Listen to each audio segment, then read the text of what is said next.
என்று நாம் கல்வி மற்றும் கேள்வி என்ற 2 தலைப்பில் திருவள்ளுவர் எழுதிய 20 பாடல்களில் ஒரு சிலதை மட்டும் எடுத்து விரிவாக ஆராய்ச்சி செய்வோம்.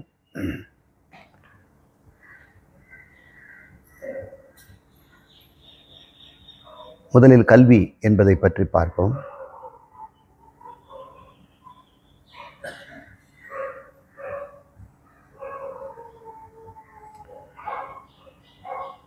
பள்ளிக்கூடம், கல்வி, சொல்லித்தருதல், கற்றுக்கொள்ளுதல், படித்தல் இதெல்லாம் மனிதருக்கு தான், மிருகங்களுக்கெல்லாம் கிடையாது. மிருகங்கள் கூட கூட்டமாக வாழுதுங்க. தேனீக்கள் கூட்டமாக வாழுது. லட்சக்கணக்கான தேனீக்கள் ஒரு அடையில் இருக்கலாம். கரையான் புற்றில் கோடிக்கணக்கான கரையான்கள் ஒரே சமயத்தில் கூடி வாழலாம். எறும்புகள் கூட புற்று கட்டி நிறைய எறும்புகள் வாழுது. 40 வகையான எறும்புகள் இருக்குதுன்னு சொல்கிறாங்க உலகத்தில்.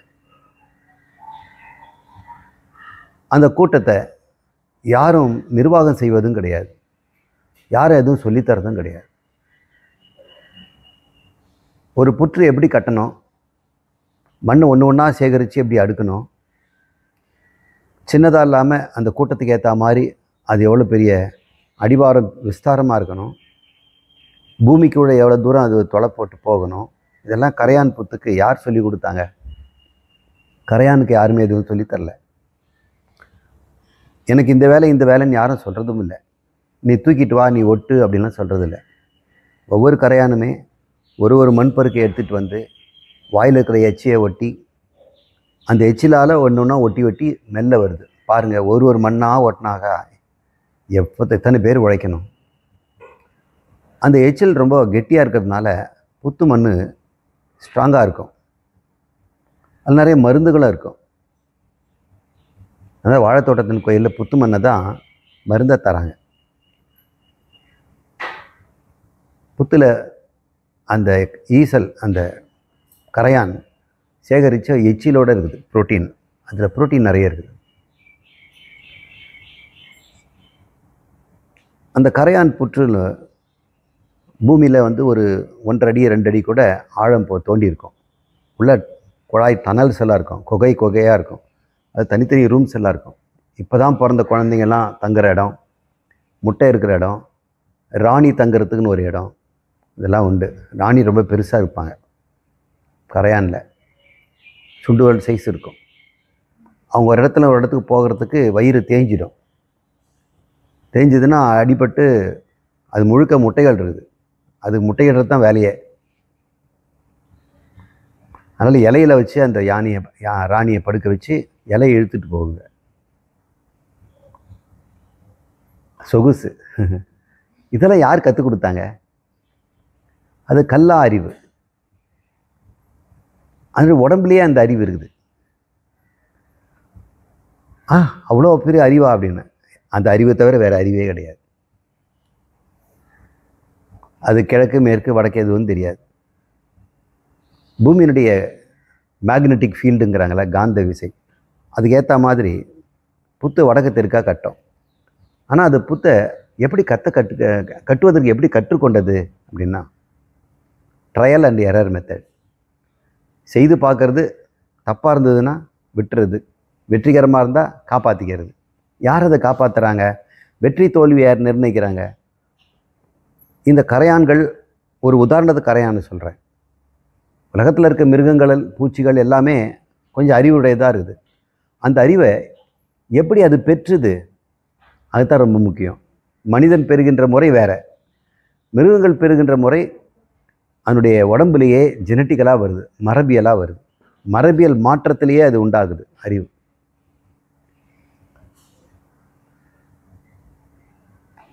கரையான்கள் முதல்ல ஒரு புத்தை கட்டியிருக்கோம். மண்ணெல்லாம் குவிச்சு அதுக்குள்ளே போய் வாழ்ந்துருக்கோம். இன்னொரு கூட்டமும் அதே மாதிரி கட்டியிருக்கோம். இது ரெண்டுத்தில் எது கொஞ்சம் உயரமாக இருக்குதோ அது அதிகமான ஆட்களை உள்ளே சேர்க்குறோம். அதிகமாக கோழியெல்லாம் சாப்பிட்றாது, மற்ற பறவைகளெல்லாம் பிடிச்சி காக்கெல்லாம் சாப்பிட்றாது. அப்போது இந்த புத்தை விட அந்த புத்து பெட்டராக தானே இருக்குது. இப்போ யார் செலக்ட் பண்ணுறாங்க அதை? இயற்கை தான் செலக்ட் பண்ணுது. ப்ரிடேட்டர்ஸ், கொன்று தின்னுகின்ற வேட்டை மிருகங்கள் தான் அதனுடைய இந்த புத்தை செலக்ட் பண்ணுது. எப்படி வேட்டையாடுறது இதை செலக்ட் பண்ணுதுன்னா, இது வேட்டையாடுறதுனால இது தோற்று போச்சு, இது தப்பிச்சதுனால இது உயிர் வாழுது. இப்படி புற்றுகள் கூட கொஞ்சம் கொஞ்சமாக எவால்வ் ஆகுது.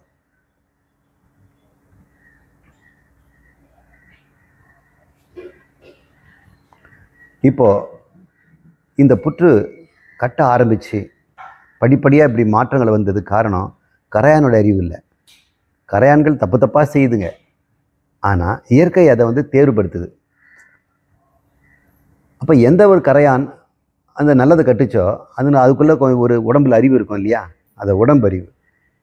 அந்த அறிவு சந்ததிகளுக்கு போகுது, தன் குழந்தை குழந்தைகளுக்கு போகுது. குழந்தைகளும் தாய் மாதிரியே தந்தை மாதிரியே அதெல்லாம் செய்ய ஆரம்பிக்குது.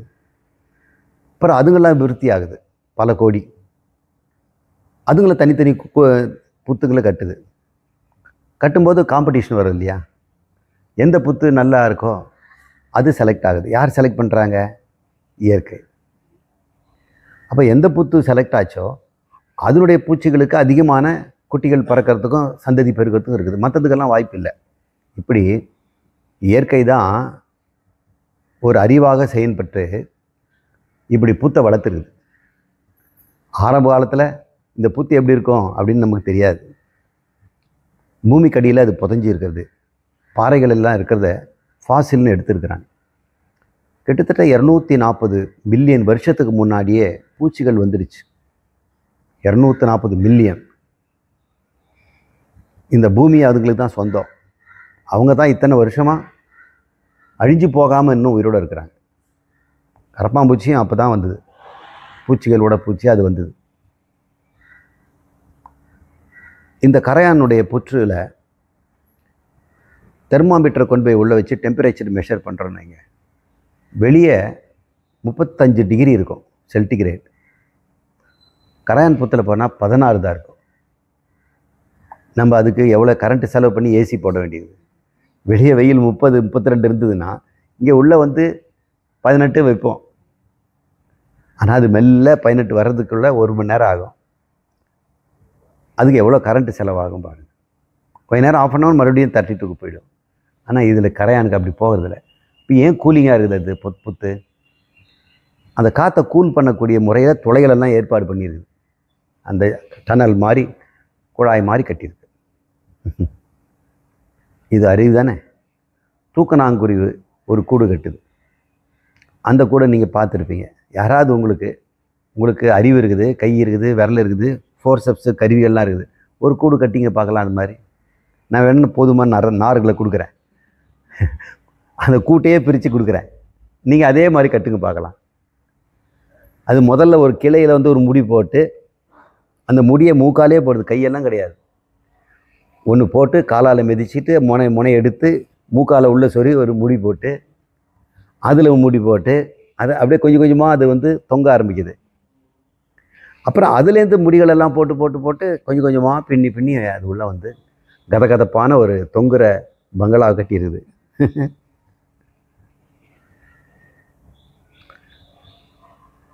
ஆனால் இவ்வளோ சிறப்பான அறிவு இருந்து கூட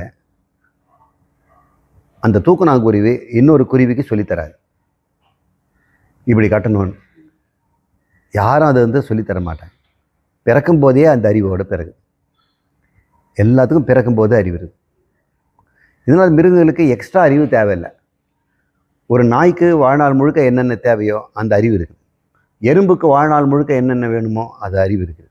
ஒரு குருவிக்கோ அல்லது தூக்கணாங்குருவிக்கோ ஒரு மைனாவுக்கோ மயிலுக்கோ என்ன சாப்பிடணும், எங்கே தங்கணும், எப்படி முட்டை இடணும், எப்படி குழந்தைய வளர்க்கணும் எல்லாமே பள்ளிக்கூடம் இல்லாமலே தெரிஞ்சுக்குது, சொல்லித் தருவதில்லை. மனிதனுக்கு மட்டும் எந்த அறிவுமே கடவுள் கொடுக்கல. ஆச்சரியமாக இருக்குல்ல? இருக்கிறதுலே மனிதன் தான் சிறந்த உயிரினம், மற்றதெல்லாம் அற்பமான உயிரினம். நம்ம நினச்சா அவங்களெல்லாம் அழிச்சிடலாம். ஒரு மனிதன் நினச்சான்னா அழிச்சிடுவான்.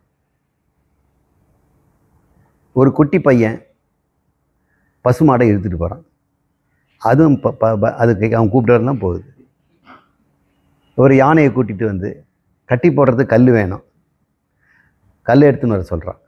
அது போய் கல்லை எடுத்துகிட்டு வருது யானை, அதுலேயே அதை போய் கட்டி போடுறான். அது பாருங்கள், ஒரு சின்ன ஆள் அவ்வளோ பெரிய மிருகத்தை சொன்னபடி கேட்க வைக்கிறான். இப்போ மனிதனுக்கு உண்மையிலேயே அபாரமான அறிவு இருக்குது. அவன் அணுகுண்டு போட்டான்னா உலகத்தில் எல்லா உயிரும் அழிச்சிடுவான், அவனையும் சேர்த்து. பூச்சி மருந்து போட்டு சொல்ல முடியாத அளவுக்கு பூச்சிகளை அழிச்சிடுவான். நினச்சான்னா எந்த உயிரோனாலும் அழிக்க முடியும். அந்த அளவுக்கு அவனுக்கு அறிவு இருக்குது. ஆனால் அவனுக்கு பிறக்கும்போது அறிவு இல்லாமல் தான் பிறகுறான். கடவுள் படைச்சார்னு வச்சிட்டோம்னா இந்த பரிணாமத்துக்கெல்லாம் இயற்கை தேர்வுன்னு சொன்னோம் இல்லையா, அந்த இயற்கை கடவுள் தான். அந்த இயற்கைக்கு நாம் இயற்கை தேர்வுன்னு டார்வின் சொல்கிறாரு, நாம் அது இறைவனுடைய தேர்வுங்கிறோம். இறைவன் படைக்கும் போதே ஒழுங்காக படைச்சிடலாமல் எது அதுங்களுக்கு காம்படிஷன் விட்டு அதுங்க நல்லதாக இருக்குன்னு செலக்ட் பண்ணால் அவருடைய மெத்தட் அப்படி, அவருடைய மெத்தட் அது மாதிரி. 2 மெத்தடு சொல்கிறேன். நீங்களே கஷ்டப்பட்டு டிசைன் பண்ணி 8 வகையான கரப்பாம்பூச்சி, கிட்டத்தட்ட ஒரு 1500 வகையான பட்டாம்பூச்சிங்க, தேள்களில் ஒரு 15-20, நண்டுங்க, இதெல்லாம் டிசைன் போட சொல்கிறேன். இந்த உலகத்தில் எத்தனை மில்லியன் உயிரினங்கள் இருக்குது, ஒன்று எத்தனை வித்தியாசமாக இருக்குது. தலையில் இருக்கிற பேன் எவ்வளோ சின்னது, அதுக்கு ஒரு தலை, அதுக்கு ஒரு வாய், அதுக்கு ஒரு கழுத்து. அவங்களும் நடக்கிறாங்க. ஒரு முறை புஸ்தகம் திறந்து படிச்சுட்டு இருந்தேன். அது எழுத்து மேலே ஐக்கு மேலே ஒரு புள்ளி வைப்பாங்கள்ல, அந்த புள்ளி நினச்சிட்டு இருந்தேன்.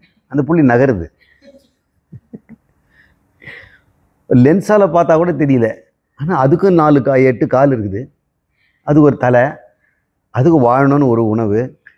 ஆச்சரியமாக இருக்குது. இதெல்லாம் நீங்கள் டிசைன் பண்ணி செய்வீங்களா?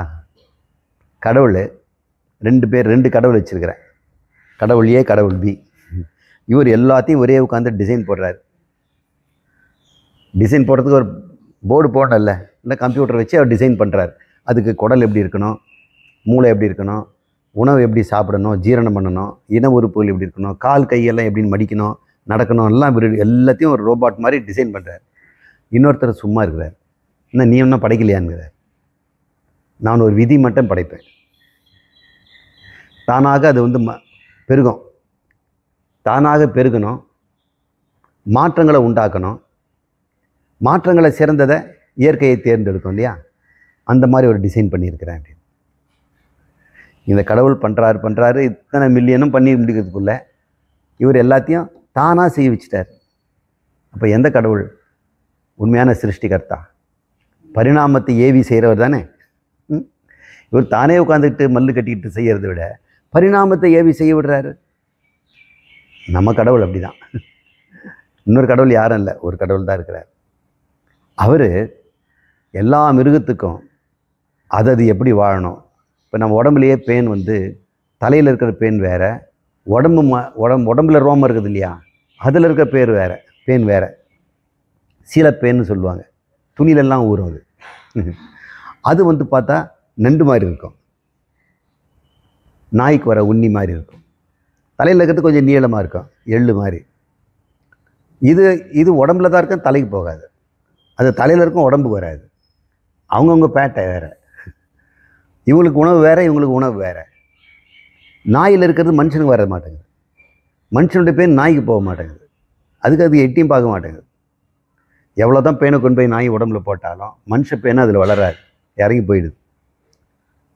எல்லாத்துக்கும் ஒரு அறிவு இருக்குது, எப்படி வாழணுன்றதெல்லாம் பிறக்கும்போதே கொடுக்கப்பட்டு. மனிதனுக்கு மட்டும், எந்த குழந்தைக்கும் ஒரு அறிவும் கிடையாது. Blank, டேபிளா blank. டாப்லா பிளாங்க்னா வெள்ளை காகிதம்னு அர்த்தம். ஸ்லேட், க்ளீன் ஸ்லேட், கோரா காகஸ். அப்படி எதுக்காக அப்படி கடவுள் மனுஷனை அறிவு இல்லாமல் படைச்சாரு? அறிவு கொடுத்துருக்கிறாரு, ஆனால் எந்த அறிவும் அவனுக்கு பிறக்கும் போதே கொடுக்கல. ஏன்னா மனிதன் மட்டும்தான் கல்வி, என்பதன் மூலம் சொல்லி கொடுப்பான். அப்போ ஒரு திட்டத்தோடு தான் அவர் படைச்சிருக்கிறார் நம்மளை. இப்போ கல்வி ரொம்ப முக்கியம் இல்லையா? ஏன்னா மனிதனுக்கு மட்டுமே இருக்குது.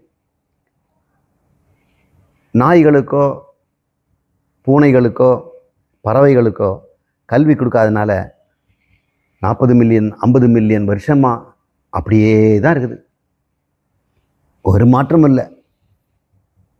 ஆனால் மனிதன் கல்விங்கிறதுனால அன்னைக்கு ஊசி கூட இல்லாமல், ஆயுதங்கள் இல்லாமல், கல்லை ஆயுதம் பண்ணுவேன்.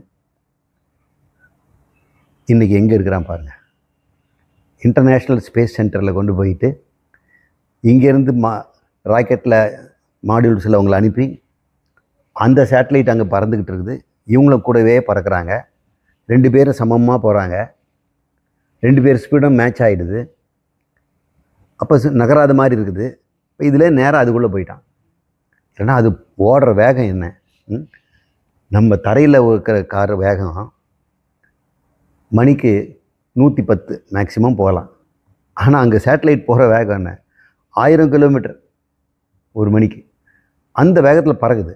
அதில் எப்படி யாரை ஏற முடியுமா? அவ்வளோ வேகத்தில் ரோட்டில் பஸ்ஸு போனால் நம்ம உள்ளே ஏற முடியுமா? ஆனால் இன்னொரு பஸ்ஸு அதே வேகத்தில் பக்கத்தில் போனோம்னா கூலாக உள்ளே போயிட்டு வரலாம். இதெல்லாம் கண்டுபிடிச்சி அங்கே ஸ்பேஸ் ஸ்டேஷனுடைய வேகம் என்னவோ அதே வேகத்தில் ஆர்பிட்டில் கொண்டு போய் பக்கம் கொண்டு போயிட்டு அது ரெண்டுத்தையும் ஜாயின் பண்ணி உரசிக்காமல் இடிக்காமல் லாக் ஆகுது ஆட்டோமேட்டிக்காக. அப்புறம் இவங்க உள்ளே போய் தங்கியிருக்கிறாங்க. அப்புறம் மறுபடியும் வீட்டுக்கு திரும்பி வராங்க. கிட்டத்தட்ட 150 கிலோமீட்டருக்கு மேலே இருக்குது இங்கேருந்து. மனிதன் நிலாவுக்கு போயிட்டான். அண்ட சராசரங்களை மூளை முடுக்கெல்லாம் கண்டுபிடிக்கிறான். எல்லாம் எதனால் நினைக்கிறீங்க? இதெல்லாம் கடவுள் முன்னாடி கொடுத்துட்டாரா? இல்லை, அவனாக பெற்றான். எப்படி பெற்றான்? குருவின் மூலம் பெற்றான். குரு எப்படி பெற்றார்? அவர் குருவிலேருந்து பெற்றார். அன்னையும் பிதாவும் முன்னறி தெய்வம். அவங்க தான் முதல் குருவும் கூட. முதல் குரு அன்னை. அப்புறம் இவர் தான் உனக்கு குருடான்னு அப்பாவை காட்டி கொடுப்பார். அப்புறம் அவர் நாலடா குருன்ட்டு ஸ்கூல் டீச்சரை கொண்டு போய் காட்டி கொடுப்பார். ஸ்கூல் டீச்சர் மறுபடியும் நான் இல்லை குரு, காலேஜ் டீச்சரை கொண்டு போய் கொடுப்பார்.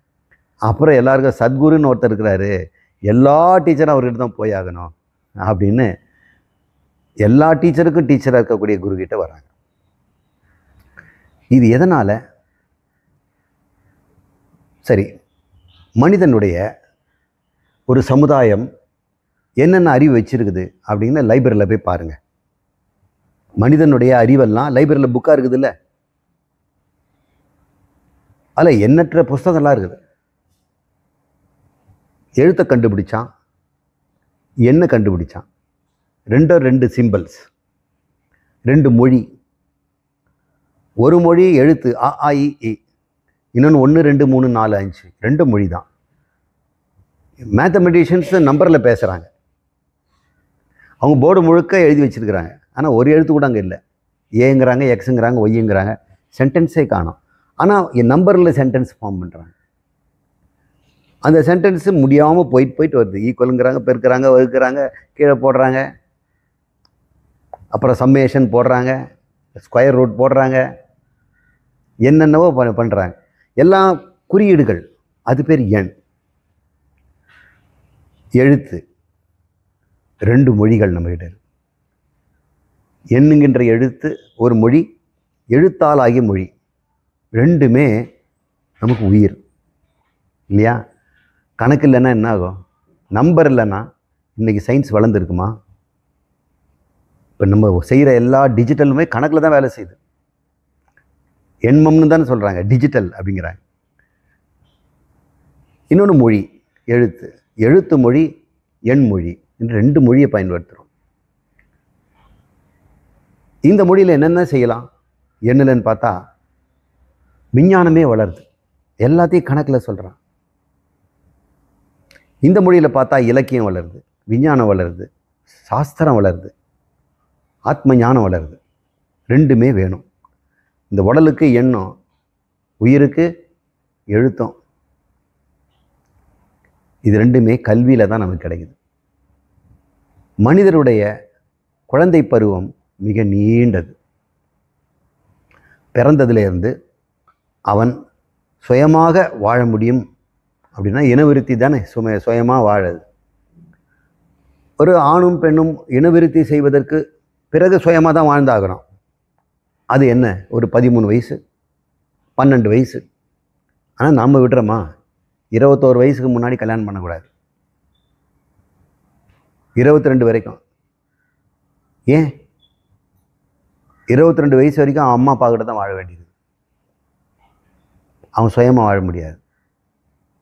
22 வயசு பையன் கூட சுயமாக வாழ முடியாத அளவுக்கு இந்த மனித குலம் அப்படி இருக்குது. ஆனால் ஒரு நாய்க்குட்டி தத்துப்பத்துக்குன்னு ஓடுது 4 காலில், அவங்க அம்மாவை சுற்றி சுற்றி வந்துட்டுருக்கு, பாலெல்லாம் குடிச்சிடுது. அப்புறம் ஒரு 6 மாதம் 7 மாதம் கழித்து தாய் வெள்ளன்னு கத்துது, கிட்டையும் சேர்க்க மாட்டேன். அப்புறம் அதுங்க தானாக போய் வாழ ஆரம்பிச்சு. அப்புறம் அவர் ஆம்பளை ஆகிட்டார். அடுத்த 1 வருஷத்தில் அவருக்குள்ள பிள்ளை வர்றாரு. அப்போ அதோட குழந்தை பருவம் எவ்வளோ நாள்? 4 மாதம். குரங்குகளுக்கு குழந்தை பருவம் எவ்வளோ?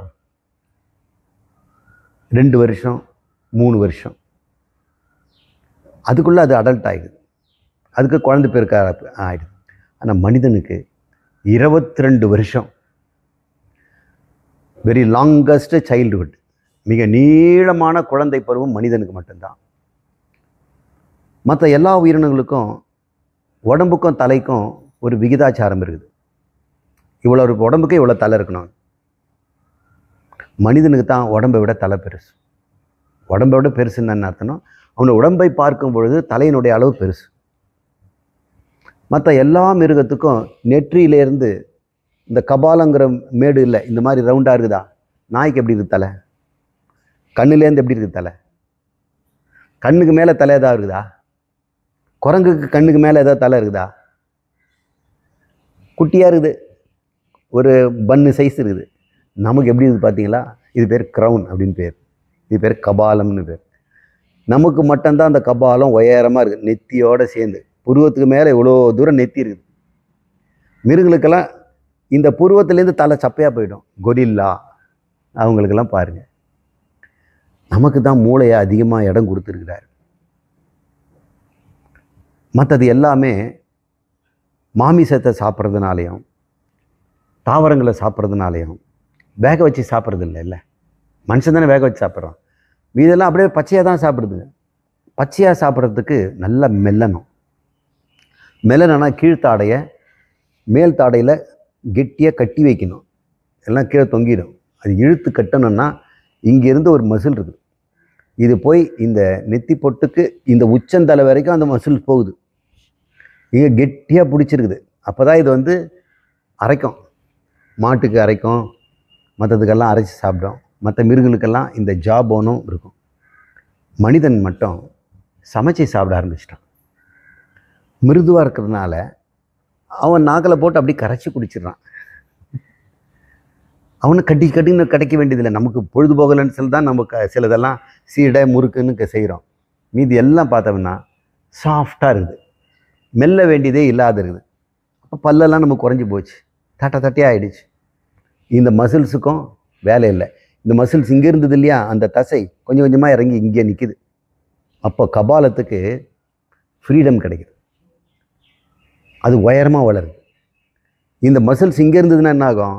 போட்டு அமுக்கி தலை வளராட பண்ணும். மனிதனுடைய பரிணாமத்தை நம்ம பார்த்தோம் சொன்னால் இன்னும் நிறைய இருக்குது விஷயம். நான் இதெல்லாம் சொல்கிறேன். இந்த வாய் இப்போ மெல்றதுக்கு தானே முதல்ல இருந்தது, இப்போ பேசுறதுக்கு வந்துடுச்சு. பேசுறதுக்கு வந்துடுச்சு. ரொம்ப அழகாக மென்மையாக ஆட்ட முடியுது, இசையெல்லாம் பாட முடியுது. இதெல்லாம் எப்படி முடிஞ்சது? காரணம் இந்த நுட்பமான பரிணாமத்தில் ஏற்பட்ட மாற்றங்கள். மனிதனுக்கு மட்டும்தான் இந்த அனுகூலங்கள்லாம் இருக்குது. மிகப்பெரிய மூளை, எவ்வளோ வேணால் படித்தாலும் உள்ளே சேர்த்து வச்சுக்கும். படிக்க படிக்க படிக்க படிக்க இடம் பத்தலைன்னு சொல்ல முடியாது. ஒரு 3000 வருஷம் வாழ்ந்தான்னா கூட 3000 வருஷமும் படிச்சுக்கிட்டே இருந்தாலும் கூட மூளையில் இடம் இருக்குது, அவ்வளோ இடம் இருக்குது. நம்ம அவ்வளோ இடத்த யூஸ் பண்ணுறதே இல்லை. எல்லாம் அப்படியே பத்திரமா வச்சுருக்காங்க, ரியல் எஸ்டேட்டுக்கு விட்டுருக்குறாங்க. வேக்கண்ட் பிளாட் நிறைய கிடைக்குது, நிறைய சேர்க்கலாம். ஆனால் மனிதனுக்கு நான் உனக்கு எந்த ப்ரோக்ராமும் எழுதலை, எல்லாம் மிருகங்களெல்லாம் மெஷின் தான். அந்த மிஷின் எப்படி வேலை செய்யணும்னு அந்த மிஷினுக்கு எந்திரத்துக்கு நான் வேண்டியதெல்லாம் தலையில் எழுதி வச்சிட்டேன். ஆனால் நீ சொந்தமாக மிஷின் லாங்குவேஜை எழுதிக்கிறவன் அப்படின்னு கொடுத்துட்டேன். அப்போ செல்ஃப் லேர்னிங், செல்ஃப் ஸ்கிரிப்டிங், தனக்குத்தானே தன் விதியை எழுதி கொள்வான். இப்போ மனிதன் தனக்குத்தானே எப்படி வாழ்வதுன்னு அவனே கண்டுபிடிக்கிறான். எப்படி கண்டுபிடிக்கிறான்? சமுதாயம் தான் அவனுக்கு சொல்லி தருது. அப்போ சமுதாயம் ஒரு வேட்டை குடும்பமாக இருந்த சமுதாயம். இங்கே அந்த காலத்தில் அவங்க வேட்டை செய்கிறவன், இந்த குழந்தைங்கள்லாம் வருது, 5 வயசு 10 வயசுலாம் வருது, நானும் வரப்பா வேட்டைக்கு. இல்லை இங்கே இருங்க அப்படின்னு சொல்கிறார். அம்மா பாருங்க, தாத்தா பாட்டி எல்லாம் இருப்பாங்க அப்படின்னு. தாத்தா பாட்டி என்ன சொல்லுவாங்க? வேட்டைக்கு எப்படி போகிறது, இந்த நெருப்பு கோழி அது எப்படி பிடிக்கிறது, அந்த புதரில் தான் அது போகும், நீ தலைக்கு மேலே இப்படி கையை வச்சுக்கணும், இப்படியே இப்படி நடந்து நடந்து போ, அது நீ உன்னை நெருப்பு கோழின்னு நினச்சிக்கோ, நீ அதே மாதிரி குனிஞ்சிட்டு போ, அப்புறம் போய் லபக்கன் பிடிச்சிக்க அப்படின்னு சொல்லுவான். அந்த பையன் அதை விளையாடுவான். எப்படி கற்றுக்கிட்டான் பாருங்க. அப்புறம் வா இங்கே போகலான்னு சொல்லி ஆத்தங்கரைக்கு போகிறார். ஆத்தங்கரைக்கு போய் இங்கே தான் மண் கிடைக்குது, களிமண், பானை செய்கிறதுக்கு இங்கேருந்து அடுக்கணும். அப்புறம் பாரு, காற்று இந்த பக்கம் வீசுது, மண்ணை போடுறார், மண்ணுக்கு காற்று இப்படி பறகுது, காற்று இந்த வருது, இன்னும் 5 நாளில் மழை போய் போகுது. இதெல்லாம் பையன் கற்றுக்கிறான். ராத்திரி தூங்கும்போது அந்த தாத்தாசு காட்டி கொடுக்குறார். நட்சத்திரம்லாம் பார், ராசி மண்டலம், மேஷ ராசி, ரிஷப ராசி, இதெல்லாம் அவருக்கு எப்படி தெரியும்? அவங்க தாத்தா சொல்லி கொடுத்தார்.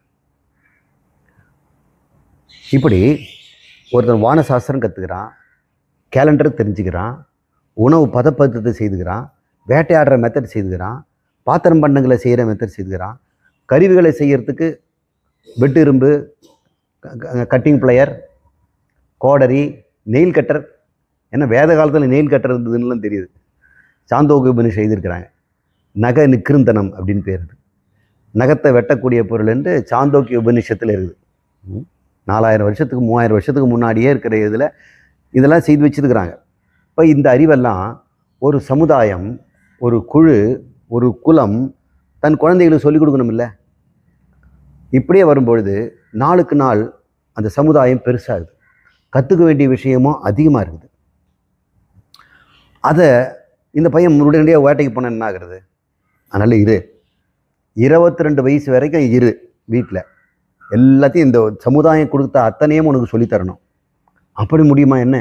நமக்கு ஸ்கூலிங், அப்புறம் இன்டர்மீடியேட்டு, அதுக்கப்புறம் காலேஜு, அப்புறம் போஸ்ட் கிராஜுவேஷன், அதுக்கப்புறம் டாக்டரல், இத்தனை முடிக்கும்போது 25-27 வயசு ஆயிடுது. நான் 27 வயசில் தான் படிப்பே முடித்தேன். 29வது வயசில் என்னுடைய படிப்பு முடிஞ்சுது. இப்போ 29 வயசு படிக்க வேண்டியிருக்குது. அப்படி எவ்வளோ படித்தேன்? ஒரே ஒரு பிரான்ச் தான் படித்தேன், மைக்காலஜி அப்படின்னு ஒரு சப்ஜெக்ட் தான் படித்தேன். மைக்காலஜின்னா இந்த உலகத்தில் இருக்கிற எத்தனையோ உயிரினங்களில் பூஞ்சனங்கள்னு ஒன்று இருக்குது. அந்த பூஞ்சனில் எல்லா பூஞ்சனையும் படிக்கலை. தென்னை மரத்தில் இலையில் வரக்கூடிய ஒரு நோய் வருது, கிரேப் லைட்டுன்னு, அந்த ஒரு பூஞ்சனத்தை மட்டும்தான் நான் படித்தேன். அதில் அது முழுக்கம் படிச்சிட்டேனா? இல்லை. அது எப்படி ஸ்போர் உண்டாக்குது அப்படிங்கிற ஒரே ஒரு சின்ன விஷயத்தை 5 வருஷம் ரிசர்ச் பண்ணி படித்தேன். அதுக்கு நான் படித்த புஸ்தகம்லாம் ஆயிரக்கணக்காக இருக்கும். இப்போது நான் எழுதின இந்த கட்டுரைகளெல்லாம், ஆராய்ச்சி கட்டுரைகள்லாம் அடுத்த சந்ததிக்கு படிப்பாயிடுச்சுல்ல. இப்படி எல்லாரும் ஆளுக்கு ஆள் படித்து எழுதிட்டே போயிட்டு கண்டுபிடிச்சி வச்சா ஒரு நாளில் எப்படி படிக்க முடியும், ஒரு வாழ்நாளில்? அதனால் என்ன பண்ணிட்டாங்க, ஸ்கூல் அப்படின்னு ஒன்று ஆரம்பித்தாங்க. எல்லாரும் எல்லாம் படிக்க முடியாது, சமுதாயத்தில் நம்ம பங்கு போட்டுக்குவோம். நீ மேத்ஸ் படி, நீ சயின்ஸு படி, நீ சோஷியல் படி, நீ பயாலஜி படி, நீ மெடிசின் படி, நீ என்ஜினியரிங் படி அப்படின்னு. அதுக்குள்ளே இன்னும் நீ பல்லுக்கு மட்டும் படி, நீ காதுக்கு மட்டும் படி. டாக்டர்கள்லாம் இப்போ காது டாக்டர் இருக்கிறாங்க, பல்லு டாக்டர் தனியாக இருக்கிறாங்க. பல்லு டாக்டரில் ஆர்த்தோடோன்டிஸ்ட்னு ஒருத்தர் இருக்கிறாரு. அவர் தாடை எலும்போடு சேர்த்து பல்லையும் ஆராய்ச்சி பண்ணுறவர். இவர் பல்லு மட்டும் பிடுங்குவார், பல்லில் ஃபில்லிங் பண்ணுவார். ஆனால் பல்லை எடுத்துகிட்டு புது பல்லு வைக்கிறதுக்கோ இந்த ஜாபோனை லெகுத்தி இந்த பல்லெல்லாம் வரிசைப்படுத்துறதுக்கு அது வேற ஒரு ஆர்த்தம் இருக்கார். இப்படியே நாளுக்கு நாள் அதிகமாகிட்டே இருக்குது. மனிதனுடைய குழந்தை பருவம் 5 வயசு 3 வயசுனா அதுக்குள்ள அவன் இத்தனை கற்றுக்க முடியுமா? அதனால் கடவுள் நமக்கு நீண்ட பால்ய பருவத்தை கொடுத்துருக்கிறார். 5 வரைக்கும் வரை விளையாடு, அதுக்கப்புறம் 12 வருஷம் படி, கட்டாயம் படிக்கணும் +2 வரைக்கும், அதுக்கப்புறம் எக்ஸ்ட்ரா படி. அப்புறம் முதலெல்லாம் எஸ்எல்சி படித்தாலே போதும்ட்டாங்க, பெரிய பெரிய வேலையெல்லாம் பண்ணாங்க. இன்றைக்கி டிகிரி எல்லாம் பத்தாது, போஸ்ட் கிராஜுவேஷன், அதுக்கப்புறம் டாக்டோரல், அதுக்கப்புறம் இன்னொரு டாக்டரேஷன், இப்படி போயிட்டே தானே இருக்குது. கல்வி எவ்வளோ முக்கியம் பார்த்தீங்களா? இந்த மனித சமுதாயம் கல்வி மட்டும் இல்லைன்னா ஒரு நாடு எப்படி பின்தங்கி போகும்? எந்த நாடாவது இந்த உலகத்தில் வந்து தோற்று போகுது, அடிமைப்படுது, அங்கே கொலையும் கல்வும் நடக்குது, அங்கே பொருளாதார சீர்குலைவு ஏற்படுது, மக்கள் வறுமையில் வாடுறாங்கன்னா அதுக்கு என்ன காரணம்ங்கிறீங்க? கல்வி தான். எங்கள் ஸ்கூல்லாம் வச்சுருக்கேன் சார், நீங்கள் எதை கற்றுக் கொடுக்குறீங்கிறது முக்கியம். அந்த கல்வியை பற்றி திருவள்ளுவர் அவ்வளோ புகழ்ந்து எழுதியிருக்கிறார். மிருகங்களுக்கு இல்லாத பெரிய ஒரு கொடுப்பினை வரப்பிரசாதம் நமக்கு கல்வி தான். மனித குலத்திற்கே சொர்க்கத்தில் போனால் கிடைக்குமா? என்ன, மனிதன் தான் சொர்க்கத்துக்கு போகிறான், மிருகமாக சொர்க்கத்துக்கு போகுது? மிருகெல்லாம் பாவ ஜென்மங்கள் இல்லையா? அந்த மிருகம் ஓடி எடுத்துட்டு சொர்க்கத்துக்கு போகாது. அப்போ சொர்க்கத்தில் இருக்கவங்க ஏதோ பொழுது போகணும், மயில் கீழ் ஆனவங்க இடம் வேணும்னா அவங்க கற்பனையில் உண்டாக்குவாங்க. ஏன்னா சொர்க்கம் என்பதே கனவு தானே. கனவுல எப்படி நம்ம பார்க்குறோமோ சொர்க்கமும் ஒரு கனவு தான். அங்கே மனிதர்கள் வாழ்கிறார்கள், நாம் தான் அங்கே வாழறோம். இங்கேருந்து போன சுப்பு குப்பை அங்கே போய் இருக்கிறாங்க. அங்கே போனால் மாறிடுவானே என்ன? அதே சுப்பு தான் அங்கே இருப்பான், அதே குப்பம் தான் அங்கே இருப்பான். அவங்க தன்னை மாற்றிக்க விரும்புவாங்களா? நான் சொர்க்கம் போனால் வேறு ஆளாயிடுவேன்னு நான் போக மாட்டேன். இதே மாதிரி இருக்கணும். என்னுடைய டேஸ்ட்டு, என்னுடைய தேர்வு எல்லாம் இதே மாதிரி தான் இருக்கணும். அப்போ நாம் வந்து இப்படி வெந்திருந்தால் தான் சாப்பிடுவேன், இந்த மாதிரி கலரில் இருந்தால் சாப்பிடுவேன்னு சொன்னால், சொர்க்கத்தில் நீ போயிட்டு இதெல்லாம் நான் கொடுக்க மாட்டேன், ஒரே மாதிரி ஃபுட்டு தான் இங்கே உண்டுனாக்கா நான் சொர்க்கம் போவேனா? பூமியிலே இருப்பேன். சொர்க்கத்தில் எல்லா சுதந்திரமும் உண்டு. எதை கேட்குறியோ மனசில் நினச்சதெல்லாம் கிடைக்கும். அது பேர் சிந்தாமணி, கற்பக விருட்சம். நினைத்ததெல்லாம் நம்முடைய விருப்பத்துக்கும் புண்ணியத்துக்கும் ஏற்றபடி நாம் எதை வேண்டாலும் நாம் பெற முடியும். ஆனால் அங்கே கல்வி மட்டும் கிடைக்காது. அங்கே போய் படிச்சுக்கலாம்னா முடியாது. அங்கே படிக்கிறவங்கெல்லாம் புண்ணியவான்கள்லாம் சுகம் அனுபவிக்க போகிறாங்க. சித்தலோகம்ன்றது அங்கே போனோம்னா நோபல் லாரியட்ஸ் சித்தர்கள் எல்லாம் இருப்பாங்க. சித்தர்கள்னால் என்ன? ஞானத்தை சித்தி அடைஞ்சவங்க. நம்ம சித்தர்கள் சொல்லி வயிறு ஒட்டி போயிட்டு இப்படி தவம் பண்ண அவங்கள சித்தர்னு சொல்லலை. எம்பிபிஎஸ் எம்டி எல்லாம் படித்தவங்களாம் சித்தர்கள் தான். அந்த காலத்தில் எம்டி எல்லாம் இல்லாததுனால சித்தர்கள் தான் அதை ஞாபகம் வச்சுருந்தாங்க. அதனால் சித்த மருத்துவம் சித்தர்கள் இது அப்படின்னு நம்ம சொல்லிகிட்டு இருக்கிறோம். சித்த மருத்துவம் கூட ஒரு கல்வி மூலம் தான் வருது. சில பேர் சித்த மருத்துவம் வசதி, அலோபதி மட்டும் அப்படின்லாம் நினைக்கிறேன். அலோபதி டாக்டரும் சித்தர் தான், அவரும் தான் படித்தார், அவரும் ஆராய்ச்சி பண்ணி தான் படிச்சிருக்கிறார். எனவே பூமியில் தான் கல்வி, இங்கே தான் பள்ளிக்கூடம், இங்கே தான் ஒழுக்கம். இந்த இடத்துல நம்ம கற்றுக்கணும். எவன் ஒருவன் கல்வியை தவற விட்டானோ அவன் உடம்பில் மிருகத்துக்கு குடிச்ச அறிவை வச்சோடு தான் படைக்க முடியும். எவன் ஒருவன் கல்வியை கற்றானோ அவன் ஒருவன் தான் மோட்சமாக அடைய முடியும். ஏன்னா கல்விங்கிறது கேள்வினால் வருது. அந்த காலத்தில் கல்வியெல்லாம் கேள்வி தான் முழுக்க முழுக்க. வாயால் சொல்லுவாங்க, காதால் கேட்டுக்குவாங்க. எடு டெக்ஸ்ட் புக்கை அப்படின்னு ஓப்பன் பேஜ் நம்பர் 47 அதெல்லாம் கிடையாது. அப்போ முதல்ல ஸ்டூடெண்ட் வந்த உடனே புக்கை மனப்பாடம் பண்ணணும். புக்கு எங்கே இருக்குது? குருநாதர் மண்டையில் இருக்குது. அவர் அர்த்தம் புரியுதோ இல்லையோ முதல்ல எல்லாத்தையும் அவர் சொல்லுவார் ஒப்பிக்கணும். ஓதுதல் பேர். ஓதாமல் ஒரு நாளும் இருக்க வேண்டாம். ஓதுதல். ஓதிக்கிட்டே இருப்பார். அவன் அந்த சொல்லி அந்த மொத்தம் திருக்குறள்னான ஓதல் தான். இன்னும் கூட கைவல்ய நவநீதம் அப்படின்ற ஒரு நூல், அது சொல்லி கொடுக்குற அந்த குழு, அந்த ஆசிரியர்கள் எல்லாமே புஸ்தகத்தெல்லாம் தொடக்கூடாது, முதல்ல கைவல் நிறுத்த அத்தனை ஸ்லோகத்தையும் மனப்பாடம் பண்ணிட்டு தான் அந்த கிளாஸுக்கு வரணும். இப்போ நான் முண்டக உபநிஷத்துக்குன்னா நீங்கள் முண்டக உபநிஷம் மொத்தம் மனப்பாடம் பண்ண பிறகு தான் கிளாஸ் எடுக்கணும். அப்படி இல்லை. இது மாதிரி போர்டில் எழுதி போட்டுடுறோம். டெக்னாலஜி வளர்ந்துடுச்சு. அந்த சமயத்தில் கல்வி எல்லாமே கேள்வியில் தான் இருந்தது. கேட்பதால் தான் கிடைக்கும்.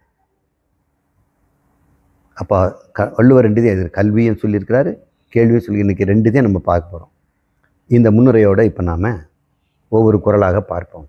கல்வியினுடைய மகத்துவத்தை நாம் தெரிஞ்சுக்குவோம். என்ன சொல்கிறாரு? கற்க கசடர கற்பவை கற்றபின் நிற்க அதற்கு தக. என்ன சொல்ல வரார் அப்படின்னா, இந்த கல்வி கல்வி என்று இந்த சமுதாயம் திரட்டி வைத்த அத்தனை அறிவு பொக்கிஷங்களையும் நூல்களாகவும் ஆசிரியர்களாகவும் இப்போ இருக்குது. அது அத்தனையும் நாம் கற்க முடியுமானா முடியாது. அதில் உனக்கு வேண்டியது மட்டும் எடுத்துக்கலாம். எதை நம்ம உண்மையிலே எடுத்துக்கிறோம்? எந்த கல்வி உண்மையான கல்வி அப்படின்னு கேட்டோம்னா, மனிதனுக்கு 2 விதமான கல்வி இருக்குது. ஒன்று பிரவிற்த்தி மார்க்கம், ஒன்று நிவிருத்தி மார்க்கம். பிரவிற்த்தி மார்க்கம்ங்கிறது உலக வாழ்க்கையில் சுகமாக இந்த பூமியில் வாழலாம், இறந்த பிறகு சொர்க்கலோகத்தில் சுகமாக வாழலாம். அப்போது வாழ்கின்ற வாழ்க்கைக்காக இகலோக பரலோக வாழ்க்கைக்கு என்னெல்லாம் வேணுமோ அது ஒரு கல்வி. அதுக்கு பேர் அபர வித்யா. அபரம்னா லோவர், கீழ்மையான, சற்று குறைவான, உயர்வற்ற அபர வித்யா. எதெல்லாம் இங்கே எல்லா பல்கலைக்கழகங்களும் யூனிவர்சிட்டியில் இருக்கிற அத்தனை ரிசர்ச் பீப்புள் பண்ணுறாங்க இல்லையா, நோபல் RSL ரிசர்ச் பண்ணுறாங்க இல்லையா, அத்தனையுமே அபர வித்யா, உலக வாழ்க்கைக்கு தான். இன்னொரு வித்யா இருக்குது, அது பரவித்யா. அது என்னென்ன? பிறவாத நிலைக்கு போயிடுது. மனிதன் அழியாத நிலைக்கு போயிடுது. இனிமேல் உடம்பே கிடையாது அவன். இந்த மனசில் எண்ணி எண்ணி வாழ்வதோ, உடம்புல உழைச்சி வாழ்வதோ எல்லாம் கிடையாது. நம்முடைய சுகமெல்லாம் நாக்களவு தான் சுகம், கண்ணளவு தான் சுகம். இந்த தோலை எங்கே உணர்ச்சி இருக்குதோ அந்த அளவு தான் நமக்கு தொட்டு உணரக்கூடிய சுகம். உடம்பே இல்லாமல், மனசே இல்லாமல் அளவற்ற சுகம். உங்களுக்கு ஆழ்ந்த உறக்கத்தில் வருது இல்லை? அப்போ உடம்புல இந்த சுகம் வந்தது தூங்கும் பொழுது. சுகமாக இருக்குதுல்ல தூக்கம். அதுக்கு எதை எவ்வளோ சம்பாதிக்கணும்? கோடீஸ்வரன் தூக்கத்தில் கிடைக்கிற ஆனந்தத்தை விட வெறும் 1000 ரூபாய் சம்பளம் வாங்கக்கூடிய ஒரு உழைப்பாளியினுடைய தூக்கம் மோசமா என்ன? 2 பேர் தூங்குறாங்க. இவன் 100 கோடி ரூபாய்க்கு சொத்து இருக்கிறவன், இவனுக்கு சொத்தே கிடையாது, அன்னன்னைக்கு சாப்பிட்றவன். 2 பேரும் தூங்குறாங்க. இவனுடைய ஆனந்தமும் இவனுடைய ஆனந்தமும் கம்பேர் பண்ணுங்க, ஒரே மாதிரி தானே இருக்குது. ஆனால் ஆனந்தம் எப்படி இருக்குது? தடையில்லாத ஆனந்தம், அன்ரெஸ்ட்ரிக்டட், அன்ரீன்டு. அது யாருக்கு கடிவாளம் போட முடியாத ஆனந்தம், அளவற்ற ஆனந்தம். இதுக்கு எவ்வளோ சம்பாதிக்கணும்? இப்போ ஞானி என்பவன் சரீரத்தையும் மனதையும் தாண்டிய சுய ஆனந்தத்தில் இருக்கிறான், ஆத்மானந்தத்தில் இருக்கிறான். அவன் இறந்த பிறகு, இந்த சரீரம் இறந்த பிறகு, அவன்னு சொல்லக்கூடாது, இந்த சரீரம் மறிந்த பிறகு அவனோட சூக்ஷ்ம சரீரம்னு சொல்கிறாங்க இல்லையா, மனம், புத்தி, சித்தம், இந்திரியங்கள், அதெல்லாம் கூட பிரிஞ்சு போயிடும். அப்போ ஆளே கிடையாது, ஜீவனே இல்லை. அப்போ என்னதான் இருக்கணும்னா அவன் மட்டும் இருப்பான். அவன்னா யார்? உடம்பில்லாத. உடம்பில்லாமல் எது இருக்கும்? அறிவு மாத்திரம்தான் இருக்கும். அந்த அறிவு கடவுள். இப்பொழுதும் அந்த அறிவு கடவுள் தான். கடவுளாக ஆகிவிடுகிறான். ஜீவனாக வாழ்ந்து கொண்டிருந்தவன் கடவுளாகவே மாறிவிடுகிறான். அப்போ கடவுளோட மாறிடுனா, ஏற்கனவே ஒரு கடவுள் இருக்கிறாரு, இவர் ஒரு கடவுள் ஆகிடுவாரா? அப்படி கிடையாது. பாலில் பால் ஊற்றுனா 2 சேர்ந்துடுற மாதிரி, தண்ணியில் தண்ணி ஊற்றுனா தண்ணி 2 சேர்ந்துடுற மாதிரி கடவுளோடு இவன் சேர்ந்து விடுவான். கடவுளுக்கு எப்படிப்பட்ட ஆனந்தம் இருக்கும்? அளவற்ற ஆனந்தம் இல்லையா? இப்போது இவனுக்கு எப்படி இருக்கும் ஆனந்தம்? சார், கடவுளோட சேர்ந்தால் கடவுள் ஆனந்தத்தில் கொஞ்சம் தான் நம்ப வரும். இல்லை, நீ தான் கடவுள். அப்போது தனி மனிதனாக இருந்து பெற்றதை விட்டு கடவுளாக இருந்து அனுபவிக்கின்ற ஒரு ஆனந்தம் இருக்கு இல்லையா, அந்த நிறைவு, அந்த பூர்ணத்துவம், அழியாத நிலை, மாறாத நிலை, அளவற்ற ஆனந்த நிலை. அந்த நிலை அடைவதற்கு ஒரு கல்வி இருக்குது. அதுவும் கல்வி தான். அதை பரவித்யாங்கிறாங்க. அந்த பரவித்யா எங்கே கிடைக்கும் சார்? எந்த ஸ்கூலில் கிடைக்கும்னா இதோ இந்த ஸ்கூலில் தான் கிடைக்கும். ஆத்ம வித்யாலயத்தில் பரவித்யா தான் சொல்லித்தரேன். உங்களை கடவுளாக மாற்றுகின்ற கல்வி. இப்போ பகவான் நம்முடைய வள்ளுவர் எந்த கல்வியை சொல்கிறார்? 2 கல்வியை சேர்த்து சொல்கிறார். ஆனால் நான் என்ன எடுத்துக்கிறேன், அவர் அபரவித்யாவை பற்றி பேச விட பரவித்யாவை தான் பேசுவாக நான் நினச்சிக்கிறேன். உங்கள் இஷ்டம் போல் நீங்கள் மீனிங் தராதீங்க அப்படின்னு நான் சொல்லேன். திருவள்ளுடைய அனுமதின்னு தான் சொல்கிறேன். அவர் வித்யாவுக்கு சொல்லியிருக்கிறார், நான் அது பரவித்யாவுக்கு எடுத்துக்கிறேன். அபரவித்யாவுக்கு நீங்கள் வேணால் எடுத்துக்கங்க. 2த்துக்குமே இந்த குறள் பொருந்தும். அவர் என்ன சொல்கிறார், எதை கற்றாலும் கசடர கற்றுக்கொள் அப்படிங்கிறார். கசடு என்றால் என்ன என்றால் ஐயம் திரிபு. கசடுன்னா நம்ம எண்ணெயில் கசடு இருக்குதுங்கிறாங்க, அழுக்குங்கிறோம். கல்வியில் கூட அழுக்கு இருக்குது. நீங்கள் ஒன்று கற்றுக்கிட்டோம்னா அதில் ஒரு 2 அழுக்கு இருக்கும். அது என்ன தோஷம் அழுக்குன்னு கேட்டோம்னா ஐயம் திரிபு. ஐயம்னா புரிஞ்சிக்கிட்ட மாதிரி தலையாட்டிக்கிறது. பரீட்சை கூட நல்லா எழுதிடுவாங்க, இந்த குறளெல்லாம் எழுதிடுவாங்க, அர்த்தம் தெரியுமான்னு தெரியாது. அது ஐயமோடு இது தானா அது தானா அப்படின்னு இன்னும் சந்தேகம் இருக்குது. அப்போ பரவித்யாவில் குரு என்ன சொல்லித்தரார், உன்னிடம் அறிவு இருக்குது இல்லையா, இந்த உடம்புக்கு அறிவு இருக்குதா? இருங்க யோசிச்சு சொல்கிறேன். உடம்புக்கு அறிவு இருக்குதே, அறிவு வேற உடம்பு வேறான்னு கேட்குறேன். இல்லை, உடம்பு தான் அறிவுங்கிறோம். அப்போ உடம்பு இருந்தால் அறிவு இருக்கணும் இல்லை? ஆமாம் ஐயா. நீ தூங்கும்போது உடம்பு இருக்குது இல்லை, அறிவு எங்கே போச்சு? எனக்கு தெரியலைங்க ஐயா. சரி, இந்த உடம்புல அறிவு எங்கே இருக்குது? உடம்பு முழுக்க இருக்குதுங்கிறான். அப்போ ஒருத்தனுக்கு சின்ன உடம்புன்னா சின்ன அறிவு தான். எறும்புக்கு குட்டி அறிவு, யானைக்கு மனுஷனோட பெரிய அறிவு இருக்கணும் இல்லை? இல்லையே. உடம்பு தான் அறிவுன்னு சொன்னால் பெரிய உடம்புல பெரிய அறிவு இருக்கணும் இல்லை? இல்லைங்க, மூளை தான் அறிவு அப்படின்னு சொல்கிறான். இப்போ மூளைக்கு ஏற்ற மாதிரி சொல்கிறான். மூளையில் எங்கே அறிவு இருக்குது? மூளை நீ பயன்படுத்தணும் இல்லை? மூளையே அறிவுன்னா எல்லாருக்கும் மூளை இருக்குது, எல்லாருக்கும் சமமாக இருக்கணுமா அறிவு? 1.5 கிலோ எல்லாருக்கும் மூளையினுடைய அளவு. ஆம்பளைங்களுக்கு ஒரு 100 கிராம் அதிகம், 1.54. லேடிஸுக்கு 1.4. அதனால் பெண்களுக்கு குறைவான அறிவு இல்லை, அவங்களோட ஸ்டேச்சர் கம்மி, அவ்வளவுதான். சில சமயம் பெண்களுக்கு ஆண்களோட அதிகமாக கூட இருக்கலாம் மூளை. மூளையினுடைய அளவுக்கு தான் அறிவுன்னு சொன்னால் ஒரு அளவுக்கு மேலே மூளை வளரலையே, அதுக்கப்புறம் அறிவு வளர்ந்துக்கிட்டே இருக்குதே. குழந்தையா இருக்கும்போது மூளை சின்னது, கொஞ்சம் அறிவுன்னோம்.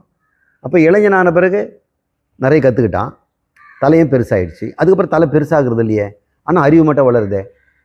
அப்போ புதுசாக மூளை உள்ளாகுதா? நிச்சயமாக மாமிசத்தால் செய்த இந்த உடம்பு அறிவு கிடையாது.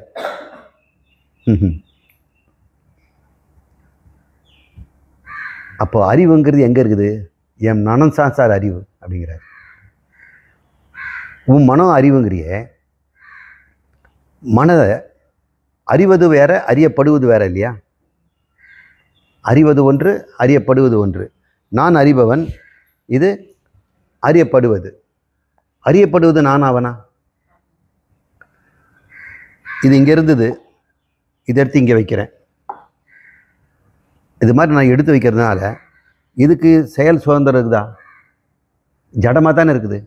நான் தானே இதை கொண்டு வந்து இங்கே வைக்க வேண்டியது இங்கே வெட்டி இருக்குது. இதை மாதிரி தானே உங்கள் மனசையே நீங்கள் செய்கிறீங்க. உங்கள் மனசு எங்கேயோ போகுதுன்னு வைங்க சார். நீங்கள் சொல்லிகிட்டு இருந்தீங்க என் மனசு எங்கேயோ போயிடுச்சு சார், அப்புறம் இழுத்து கொண்டாந்து இங்கே வச்சேன். அப்போ இழுத்து கொண்டாந்து வச்சேன்னா இந்த பானை மாதிரி தானே உங்கள் மனசு கூட.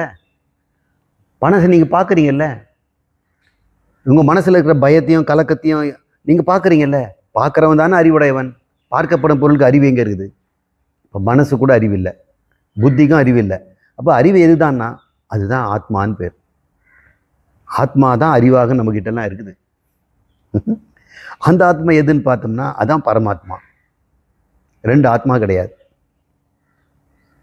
சரி, இப்படி சொல்லி கொடுக்குறேன்ல, இது பரவித்யா. நம்ம கல்வி பேசுறதுனால நான் பரவித்யாவுக்கு போக முடியாது.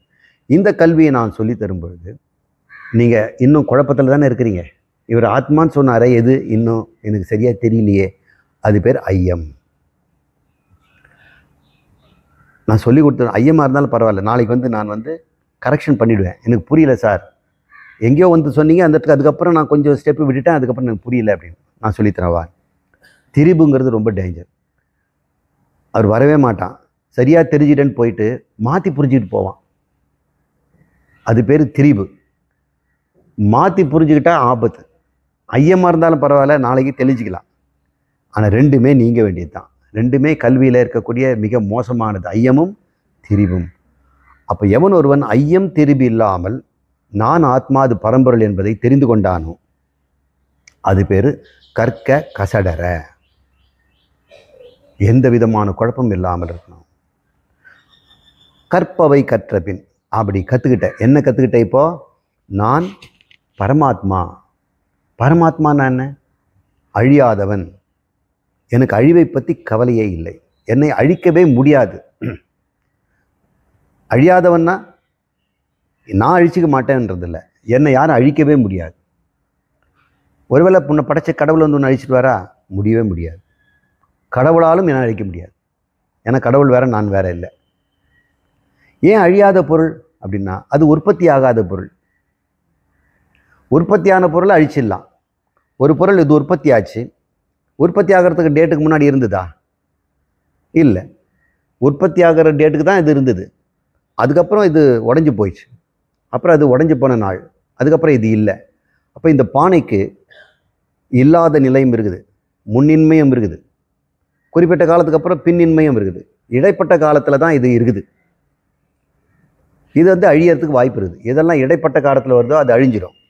ஆனால் நானும் எனக்கு முன்னின்மையும் கிடையாது, பின்னின்மையும் கிடையாது, இன்மையே கிடையாது, எப்பொழுதும் இருக்கின்ற உண்மை நான்.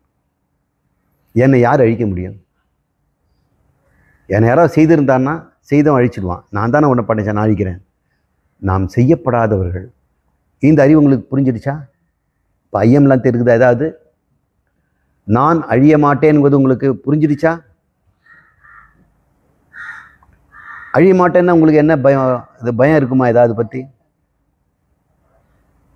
சரி சரி, அழியாமல் இருக்கலாம் என்ன சார் ஆனந்தம்? நீண்ட காலம் நம்ம இருக்க போகிறோம், சுகமாக இருப்போமா? அதை சொல்லுங்கள் அப்படின்னு தான் நான் கேட்குறோன். பிரம்மம்னு ஆயிட்டினா நீ நீண்ட காலம் இருக்குதுல்ல, காலமே உனக்கு கிடையாது, நீ அழியவே மாட்ட. ஆனால் எப்படி இருப்ப தெரியுமா? ஆனந்தமாக இருப்பேன், சச்சித ஆனந்தமாக இருப்பேன். ஓ, அப்போ நான் சச்சிதானந்தமா? ஐயம்மா இல்லையா? மாற்றி புரிஞ்சுக்கிட்டியா? இல்லையா? அப்போது எப்படி வாழணும் நீ? நான் யாருன்னு தெரிஞ்சிட்ட பிறகு தெரிஞ்ச மாதிரி தானே வாழணும். நீ பழைய மாதிரியே இந்த இந்த குற்றம் குறை சொல்லிக்கிட்டு புகார் பண்ணிக்கிட்டு எங்கே போனாலும் தன் கஷ்டத்தை சொல்லிக்கிட்டு திரியிற அதே அளவு வாழ முடியுமா? நீ பிரம்மமாச்சே, ஆனந்தமாச்சே. அப்படி நீ சொன்னால் கூட எங்கள் குடும்பம் வீடெல்லாம் அப்படியே தானே ஐயா இருக்குது. நான் பிரம்மமாக இருந்து என்ன பிரயோஜனம்? எனக்கு வீடு இல்லையா? பிரம்மத்துக்கு எதுக்கு வீடு? இந்த பிரபஞ்சமே அதுக்கு வீடு. எனக்கு புரியலையா? அப்படின்னா ஐயம் இன்னும் விடலை. ஐயம் உனக்கு இருக்கிறது. அதனால் நீ என்ன பண்ணணும்? மீண்டும் மீண்டும் படிக்கணும். அது அடுத்த குறளை சொல்வார். அதுக்கு அடுத்த குறளை சொல்வார், தொட்டனை தூறும் மணற்கேணி மாந்தர்க்கு கற்றனை தூறும் அறிவு. இந்த அறிவு தெளிவாகிற வரைக்கும் நீ கற்றுக்கிட்டே இருக்கணுங்கிறார். எப்படி? உதாரணம் சொல்ல, மணற்கேணி. இந்த மணற்கேணின்னா மண்ணில் தோண்டக்கூடிய ஒரு கிணறு. நம்ம தோண்டணும்னா தண்ணி வரும், தோண்ட தோண்ட தண்ணி வரும், இறைக்க இறைக்க தண்ணி வரும். சரி, தண்ணி வருதே, இந்த கிணறு ரொம்ப வெளியே வந்துடுமா? வராது. ஆனால் நீங்கள் எடுத்தீங்கன்னா வந்துடும். நீங்கள் ஒரு பக்கெட் எடுத்துட்டிங்கன்னா ஒரு பக்கெட் தண்ணி வந்துடும். அதான் வருது, அப்படியே கிணறு நிரம்பி மேலே அப்படியே வந்துடலாம்ல, உலகமெல்லாம் நிரம்பிடலாம்ல. அதெல்லாம் ஆகாது. தொட்டனை தூரும். நீங்கள் ஒரு பக்கெட் எடுத்தீங்கன்னா ஒரு பக்கெட் ஊறும். 1000 லிட்டர் எடுத்தீங்கன்னாக்கா போர்வெல்ல 1000 லிட்டர் ஊறிடும். நீங்கள் எடுக்கவே இல்லைன்னா என்ன பண்ணணும்? இருக்கிற அளவு தான் இருக்கும். தானாக அது மேலே பொங்கியெல்லாம் வராது, எடுக்க எடுக்கத்தான் வரும். அப்போ மணற்கேணியில் தொட்டு அனைத்தூரும் எவ்வளோ எடுக்கிறியோ அவ்வளோ தண்ணி வந்துகிட்டே இருக்கும். சரி, இப்போ நான் 1000 எடுத்தேன் லிட்டரு, நாளைக்கு எடு, நாளைக்கு எடு. எத்தனை லிட்டர் எடுது சார்? எடுக்க வந்துக்கிட்டே இருக்கு ஐயா. அப்போ அவ்வளோ தண்ணி இருக்கிற ஒரே நாளில் வந்து இல்லாமல் இல்லை, எடுத்தால் தான் வரும். கல்வியும் அப்படி தான். படிக்க படிக்க படிக்க தான் அது வரும். இந்த இடத்துல என்ன அர்த்தம்? தொட்டனைத்தூர் மணற்கேணி மாந்தருக்கு கற்றனைத்தூரும் அறிவு. எவ்வளோ கற்றுக்கிட்டு இருக்கிறானோ போதும். 12ஆம் கிளாஸோட படித்தது போதும், எல்லாம் அவ்வளோதான் படிப்புன்னெலாம் கிடையாது. இன்னும் கூட படிக்க வேண்டியதாக இருக்குது. இப்போ கூட ஒரு ரெஃபரன்ஸுக்காக நான் இந்த ஆர்டிஃபிஷியல் இன்டெலிஜென்ஸ் சொல்கிறாங்களே, சாட் ஜிடிபியா, அதை பார்த்து சில விஷயத்தை இப்போ தேடிட்டு தான் வந்தேன். அதை சொல்கிறேன். படிக்க படிக்க வருது. தெரிஞ்ச விஷயந்தான் இன்னும் தெரிஞ்ச வேண்டியது. அவர் சொல்கிறாரு, கசடர கற்பவை கற்ற பின், கற்றுக்கிட்ட பிறகு அதன்படி வாழ்க, நிற்க அதற்கு தக அப்படிங்கிறார். அப்போ நீ என்னன்னு, நீ வந்து ப்ளம்பர் படிச்சிருக்கிறியாப்பா? ப்ளம்பிங் படிச்சிருக்கீங்களா? ஐடிஐ. அப்போ நீ யார்? நான் ப்ளம்பர். நீ மூக்குத்தி தட்டார் வேலைலாம் செய்வியா? பொண்ணு வேலைலாம்? அதெல்லாம் எனக்கு தெரியாது சார். ஓ, இவ்வளோ தான் தெரியும். ஓகே. இன்னொருத்தர் மருத்துவர் இருக்கிறார். நீ என்ன படிச்சிருக்கப்பா? நான் இது மாதிரி மருத்துவம் படிச்சிருக்கிறேன். நீ யாருன்னா மருத்துவருங்கிறான். அவன் என்ன அறிவு வச்சுருக்கானோ அதைத்தான் அவன் சொல்கிறான். அறிவில்லாத என்ன சொல்லுவான்? தன்னை ஒரு படிக்காத என்ன சொல்லுவான் அவன்? இவங்கெல்லாம் என்ஜினியருங்கிறான், டாக்டருங்கிறான், இவன் பெயிண்டருங்கிறான், ப்ளம்பருங்கிறான், எல்லாரும் ஒவ்வொருத்தனை சொல்கிறான். எதுவுமே படிக்காதவன் தானே என்னன்னு சொல்லுவான்? அவன் வாழ்க்கை எப்படி இருக்கும்? டாக்டர் படித்தவன் வாழ்க்கை எப்படி இருக்கும்? டாக்டர் மாதிரி இருக்கும் இல்லையா? போலீஸுக்கு படித்தவன் என்ன பண்ணுவான்? போலீஸ் மாதிரி வாழ்வான்ல, மிடுக்கா வாழ்வான்ல. பரதநாட்டியம் கற்றுக்கிட்டவன் என்ன பண்ணுவான்? ஆனந்தமாக ஆடுவான்ல, கற்றபடி வாழறான்ல. இப்போ பிரம்மத்தை படிச்சிட்டிங்களா? பிரம்மன் நானும் கண்டுபிடிச்சிட்டிங்களா? அப்போ நீங்கள் யார்? பிரம்மபடி வாழணும் இல்லை? டாக்டர்னு படித்தவன் டாக்டர் ஆகிட்டானே, என்ஜினியர் படித்தவன் என்ஜினியர் ஆகிட்டானே. நீங்கள் பிரம்மத்தை படித்து ஏன் பிரம்மம் ஆகலை? ஆகணும். அது வரைக்கும் படிக்கணும். பிரம்மம் ஆகிற வரைக்கும் படிக்கணும். அதுக்கு சொல்கிறாரு, நிற்க அதற்கு தக. அதில் கற்கங்கிறது சிரவணம், காது கொடுத்து குரு சொல்வதை கேள். கசடர என்பது மனனம். ஐயமும் திருபையும் நீக்கும் வரை மனனம் செய், சுயமாக சிந்தனை செய். வாத்தியார் சொல்லி கொடுத்தாரு, வீட்டுக்கு போய் அதை சிந்திச்சு பார்ப்போம். இந்த திருக்குறளுக்கு இந்த அர்த்தம் சொல்லி கொடுத்தார். இன்றைக்கி திருக்குறள் மட்டும் ஆரம்பிக்கலை, கல்வியை பற்றி ஆரம்பித்தார். மிருகங்களுக்கெல்லாம் கல்லா அறிவு இருக்கிறது, மனிதர்களுக்கு கற்றல் அறிவு தான் இருக்குது. ஏன் கற்றல் அறிவு கல்லா அறிவுன்னு கொடுக்கல? பாயிண்ட் பிளாங்க், அதாவது ஒயிட் ஷீட்டாக தான் அவன் பிறக்கிறான். அப்படி கொடுத்ததுனால தான் அவன் இஷ்டம் போல் படிக்க முடியுது. ஒருவேளை நாய்களோ அல்லது காகத்துக்கோ இருக்கிற அறிவு மாதிரி கொடுத்தோம், நம்மளாம் ஒரே மாதிரி தான் இருக்கும். இன்றைக்கி நீ வேறு, நான் வேறு, உன் வீடு டிசைன் வேறு, என் வீடு டிசைன் வேறு, உன் ட்ரெஸ்ஸு வேறு, என் ட்ரெஸ்ஸு வேறு, உன் மொழி வேறு, என் மொழி வேறு. எல்லாரும் சுயமாக எதுவும் செய்ய முடியறது காரணமே கல்வி தானுங்க. நம்ம மேலே கொண்டு போகிறதுக்கெல்லாம் கல்வி தானே. ஒவ்வொருத்தையும் உயர்ந்த நிலை கொண்டு போகிறது கல்வி தானே. ஒவ்வொரு மனிதனும் சுயமாக வாழ்வதற்கு கல்வி தானே உதவி செய்யுது. கல்வினால் தானே எத்தனை வித்தியை நம்ம உற்பத்திகளை நம்ம பண்ணியிருக்கிறோம். இல்லைன்னா ஒரே மாதிரி தானே வாழ்ந்திருப்போம். தூக்கணாங்குருவி கடந்த 65 மில்லியன் வருஷமாக அதே மாதிரி தான் கொடுக்கட்டுது. ஒரு டிசைன் கூட எக்ஸ்ட்ரா பண்ண மாட்டாங்க. ஒரு எக்ஸ்ட்ரா ரூம் ஃபிட்டிங் ஏதாவது பண்ணுமா? ஒரே தொங்குதே கூட மாதிரி. இன்னொரு எக்ஸ்ட்ரா ஒரு ரூம் கட்டி கொடுங்களேன் அம்மான்னு கேட்டோம்னா இவ்வளோ தாண்டா தெரியுங்கிறாங்க. இப்போ நமக்கு அப்படி இல்லையே. கப்பலில் கட்டுறோம், காரே வீடு ஆக்கிடுறோம். சில பேர் காரோட கூட கேரவன்னு ஒன்று வச்சு வீடு தூக்கிட்டே போயிடுறாங்க வழியெல்லாம்.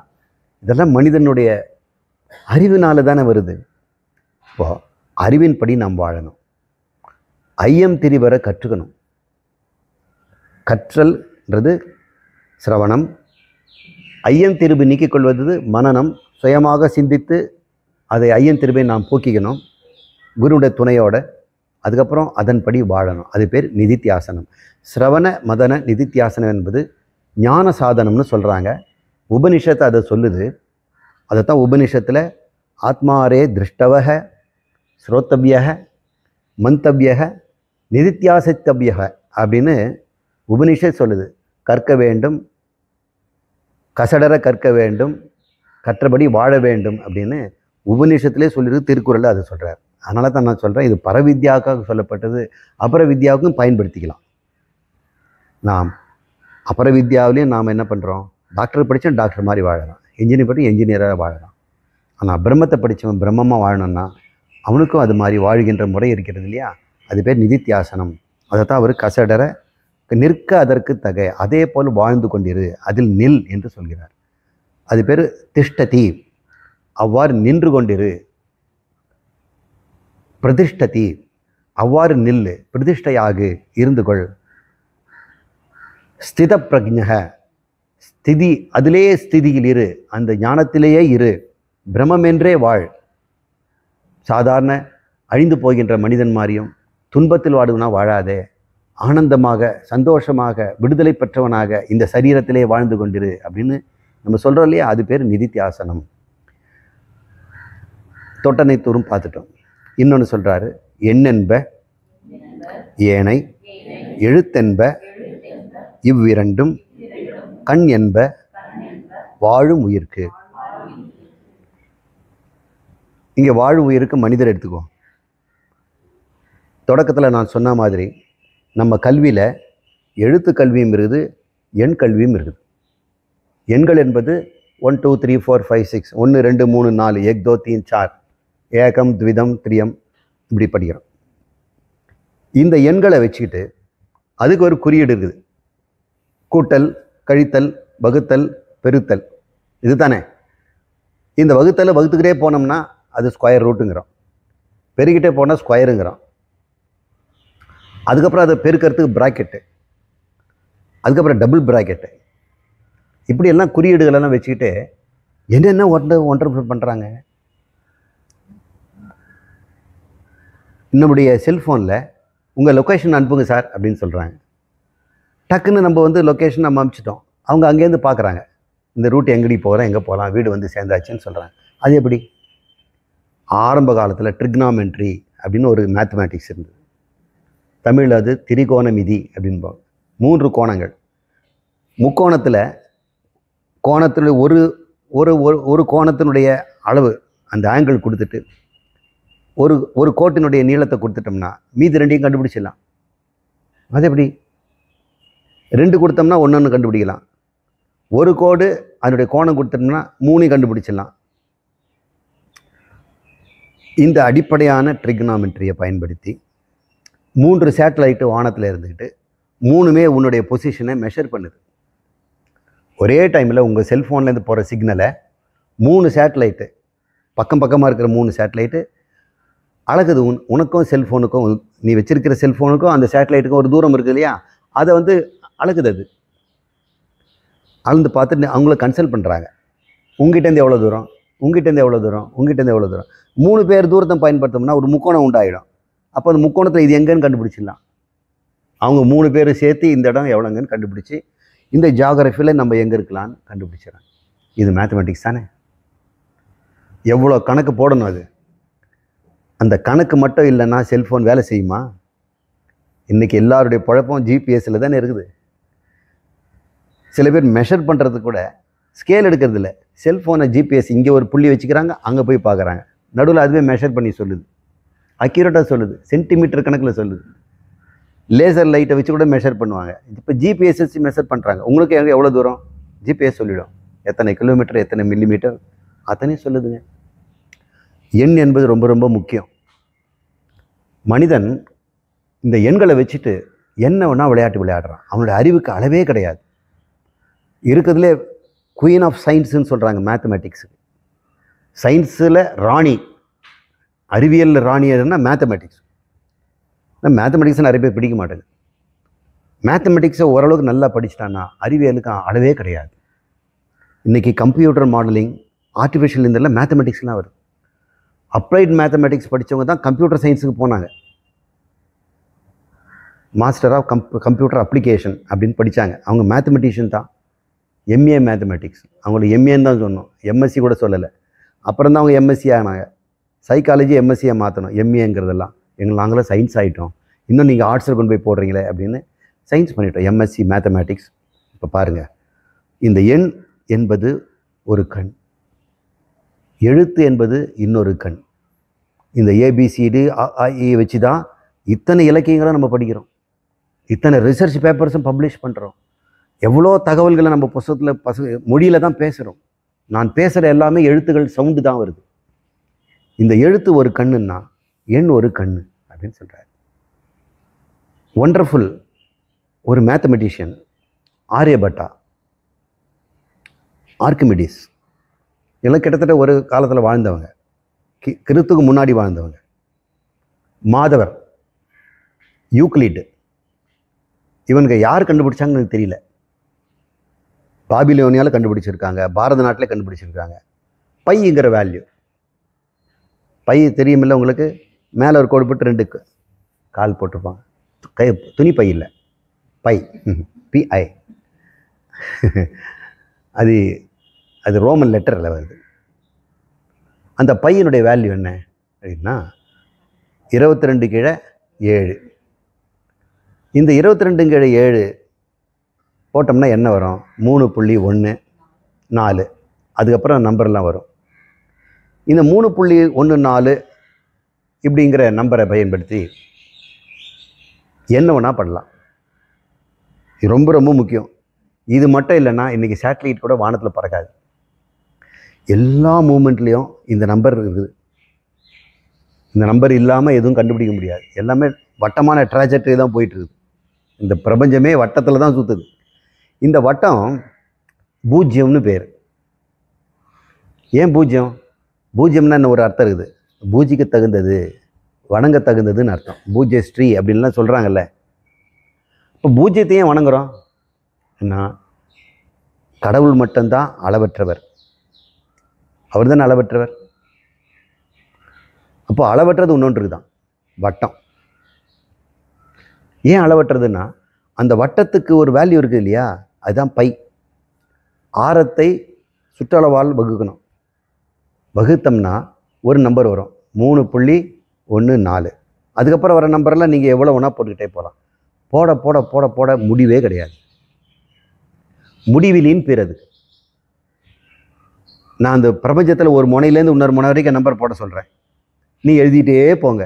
முடியுமானா முடியவே முடியாது. எப்போ முடியும்னா சைபரில் முடிஞ்சாதானே வரும், வரவே வராது. அப்படி வந்தாலும் சைபர் வந்தால் முடிஞ்சு போயிடும், இது வரவே வராது. சரி, ரிப்பீட் ஆகுமான்னு பார்த்தோம்னா ரிப்பீட் ஆக மாட்டேங்குது. ரிப்பீட் ஆகிடுச்சுன்னு நிறுத்திடுவோம். அதுக்கப்புறம் இது ரிப்பீட் நான் ரிப்பீட்டபிள், இன்ஃபினிட், எண்ட்லெஸ் நம்பர் அந்த பை. எந்த நம்பருக்கும் அந்த மாதிரி ஒரு ரேண்டம் நம்பர் இப்படி முடியவே இல்லாமல் நம்பர் போட்டுக்கிட்டே போனாலும் முடியவே முடியல. இருக்கிறது வந்து 9 நம்பர் தானே, 1 2 3 4 5. இதுதான் திரும்ப திரும்ப வருது. ஆனால் ஒரே மாதிரி வர மாட்டேங்குது, ரிப்பீட்டே ஆக மாட்டேங்குதுங்க. ஆச்சரியமாக இருக்குது. அது வட்டம், வட்டத்தினுடைய சீக்ரெட் இது. இந்த நம்பரை வச்சு வட்டத்தினுடைய எது வேணால் கண்டுபிடிக்கலாம். விட்டம் கண்டுபிடிக்கலாம், பரப்பளவு கண்டுபிடிக்கலாம், சிலிண்டரோட வால்யூம் கண்டுபிடிக்கலாம், என்ன வேணால் கண்டுபிடிக்கலாம். ஒரு நம்பர் தான், அதனால் பூஜிக்க தகுந்தது, அது பேர். அதனால் வட்டத்துக்கு பூஜ்ஜியம்னு போடுறோம், மீதிக்கெல்லாம் நம்பர் போடுறோம். அதுக்கு முடிவு இருக்குது. 1க்கு போட்டால் ஒரு தலை ஒரு கால் முடிவு இருக்குது, 4க்கு ஒரு முடிவு இருக்குது. ஆனால் வட்டத்துக்கு மட்டும் முடிவே இல்லை, ஏன்னா பை அப்படி இருக்குது. இதெல்லாம் கணக்குலேருந்து நமக்கு பெறுகின்ற ஒண்டர்ஃபுல் இன்ஃபர்மேஷன்ஸ். இந்த கணிதம், எழுத்து, இந்த ரெண்டும் மனிதனுக்கு இந்த அளவு கொண்டு வந்து வளர்த்துறதுக்கு காரணம் கல்வி. இது 2 தான். திருவள்ளுவர் மாதிரி கல்வியை இது மாதிரி பிச்சு போடுறது யாருமே இல்லை. இவர் தான் சொன்னார் 2 முக்கியம். வேற யாராவது சொல்லியிருக்கிறாங்களா? 2 கண்ணுன்னு சொல்லியிருக்கிறாங்களா? மொத்த அறிவியுமே 2ஆ பிரிச்சுட்டா இருப்பாருங்க. என் எழுத்து எழுத்து, என் அறிவு எழுத்தறிவு அப்படின்னு சொல்றார். அப்படின்னு ஒருவன் ஒரு பிறவியில் கற்ற கல்வி எழுமைக்கும் ஏமாப்புடைத்து அப்படிங்கிறார். ஒருமைக்கண் சொல்லுங்க, ஒருமைக்கண் தான் கற்ற கல்வி ஒருவர்க்கு எழுமையும் ஏமாப்புடைத்து. அது என்ன அர்த்தம்? எழுமையும் ஏமாப்பு உடைத்து. ஏமாப்பு அப்படின்னு சொன்னால் பாதுகாப்பு. அவனை காக்கும். ஏமம்னா பாதுகாப்பு, ஒரு ஷீல்டு. அறிவு அற்றங்காக்கும் கருவின்னு வேற சொல்லுவார். துன்பம் வரும்போது காப்பாற்றுறது அறிவு தான். அழுகை இல்லை, பயம் இல்லை, கோபம் இல்லை, உணர்வு அவங்கள காப்பாற்றுது, அறிவு தான் காப்பாற்று. அறிவுடையவன் தன்னை காப்பாற்றிக்கிறான், உணர்வுடையவன் அழிஞ்சு போகிறான். அவ்வளோதான் அவனுக்கு முடியும். இந்த அறிவு எழுமைக்கும் ஏமாப்புடைத்து நான் அழியாதுன்னு அர்த்தம். அறியாமைக்கு தொடக்கம் கிடையாது. உங்களுக்கு அறியாமை இக்னோரன்ஸ்ன்னு சொல்கிறோம் இல்லையா, அது என்னைக்காவது தொடங்குச்சா? ஆப்பிள் பற்றி உனக்கு தெரியுமா? தெரியும் இல்லையா? நாளையிலேருந்து அது தெரியாமல் பண்ணிடுவீங்களா? முடியுமா? ஒன்று தெரிஞ்சிடுச்சுன்னா மறுபடியும் தெரியாமல் போகிறது வாய்ப்பே கிடையாது. மறந்துடுவோம் சார், மறக்கிறதுங்கிறது வேற. ஆனால் அது மறுபடியும் தெரியாதுன்னு சொல்ல முடியாது. இல்லை, அறிவு தோன்றினால் மறையாது. அறியாமைக்கு தோற்றமே கிடையாது. யாராவது ஒருத்தர் திடீர்னு இன்னையிலேருந்து தான் சார் அறியாமல் நான் ஆரம்பிக்க போகிறேன், எனக்கு தமிழே தெரியாதபடி ஆகிட போகிறேன் அப்படின்னு உங்களால் முடியுமா? முடியவே முடியாது. அறியாமைக்கு பிறப்பு இல்லை, அறிவுக்கு பிறப்பு இருக்குது. அறிவு பிறக்கும் இறக்காது, ஆனால் அறியாமல் பிறக்காது, ஆனால் இறந்துடும். எப்போ? அறிவு வந்தா. ஒரு அறிவு வந்த உடனே அறியாமை அன்னைக்கே செத்து போச்சு. ஆனால் அறிவு பிறந்துடுச்சுன்னா அது அழிவே கிடையாது. அதுதான் சொல்கிறார். அறியாமை இறந்துடுச்சுன்னா மறுபடியும் வராது, ஆனால் அறிவு பிறந்துடுச்சுன்னா அதுக்கப்புறம் அழியாதுங்கிற. அதில் கற்றுக்க. அழியாத செல்வம் விடாது. அறியாமை அழிக்குதுடா. ஒவ்வொரு அறியாமையும் அது அழிச்சு நாசம் பண்ணுது. உன்னுடைய தன்னறியாமை, தன்னை சாதாரண மனிதன், சாகிறவன், வருந்துறவன், வாடுகிறவன், கையேந்தி நிற்கிறவன் அப்படின்னு நீ நினச்சிக்கிட்டு இருக்கிற இல்லையா, நீ கடவுள்னு தெரிஞ்சிக்க மாட்டேங்கிறியே அப்படின்னு அறியாமையை போக்குது. அதுக்கப்புறம் கடவுள்னு தெரிஞ்ச பிறகு நீ மறுபடியும் நீ மனிதனாக மாற முடியுமா? மனிதனாக இருக்கலாம் உடம்புல, ஆனால் உன் அறிவிலே போ நான் கடவுளுங்கிறது மாறாமல் இருக்கும் என்பது தெரிஞ்சுக்குங்க. அப்போது எழுமைக்கும்னா எத்தனை பிறவி எடுத்தாலும் அறிவு இருக்குமா? ஒரு டாக்டரு மரண காலத்தில் இறந்துட்டார். மிக சிறந்த டாக்டர். அவர் மறுபடியும் இன்னொரு பிறவி பிறகுறார். அவர் படித்த டாக்டர் எல்லாம் மறந்து போயிடுமா? அவர் மொழி மறந்துருக்கலாம், டாக்டர் மறந்துருக்கலாம், எல்லாம் மறந்துக்கலாம். பிறந்த இடத்துலேருந்து ஆரம்பிப்பார். மறுபடியும் அவருடைய அறிவு மிக சுடர் எடுக்கும். அப்படி தான் இப்போ சொல்கிறோம். அறிவு அழியவே அழிவதில்லை. வேணா அந்த டீட்டெயில்ஸ் மறைஞ்சிடும். அந்த விவேகம்னு சொல்லக்கூடிய பார்த்தீங்கன்னா, அந்த கற்றுக்கொள்கின்ற அறிவு அது வளர்ந்துக்கிட்டே இருக்குமா. சீக்கிரமே கற்றுக்குவானா. ஒரு பிறவியில் அவன் 10 தடவை சொன்னால் கற்றுக்குவான். ஆனால் அந்த பிறவை முடித்த பிறகு 2வது பிறவியில் வரும்போது 5 தடவை சொன்னால் கற்றுக்குவான். அடுத்த பிறவியில் போனால் ஒரு தடவை சொன்னால் கற்றுக்குவான். அப்படி நம்முடைய அறிவு ஒரு முறை சொன்னால் அது புரியுதுன்னு சொன்னால் நம்ம பல பிறவி படிச்சிருக்கிறோன்னு அர்த்தம். அதை வச்சு கண்டுபிடிச்சிடலாம். அதனால் நம்ம மேலும் மேலும் படிச்சுட்டு தான் போவோம், சீக்கிரமே புரிஞ்சுக்குவோம். அப்படிங்கிறதுனால கல்வி என்றைக்கும் அழியாததுங்கிறார். எழுமைக்கும் 7 பிறவிக்குன்னு அர்த்தம் எடுத்துக்கூடாது. அப்புறம் 8வது பிறவிக்கு நமக்கு எல்லாம் போயிடுமா? எழுமைனா எப்போ பிறந்தாலும், எப்போ எழுந்தாலும், ராத்திரி தூங்கி எழுந்தால் கூட இப்போ இருக்கும் அறிவு. நீ சொல்லுவாங்கள்ல, என்ன வேணால் தூக்கத்தை எழுப்பிக்கலுக்கு சார் நான் பதிலாக சொல்லுவேங்க. நீ எப்போ எழுந்தாலும் அறிவு எழுந்துக்கும். அறியாமல் போயிடுச்சுன்னா எழுந்துக்கவே எழுந்துக்காது. உன்னை எப்போ எழுப்பி கேட்டாலும் நீ அதை கரெக்டாக சொல்லுவாய். அப்படிப்பட்டது அறிவு. இப்போ எழுமைக்கும் ஏமா புடைத்துன்னா, எழுமையும் ஏமா புடைத்துன்னா, எழுகின்ற போதெல்லாம், பிறக்கின்ற போதெல்லாம், இந்த பிறவிலேயே எப்பெல்லாம் எழுந்துகிறியோ, எப்பெல்லாம் தேவையோ அப்பொழுதெல்லாம் அறிவு வந்து கொண்டே இருக்கும் என்று அவர் அழகாக சொல்லியிருக்கிறார்.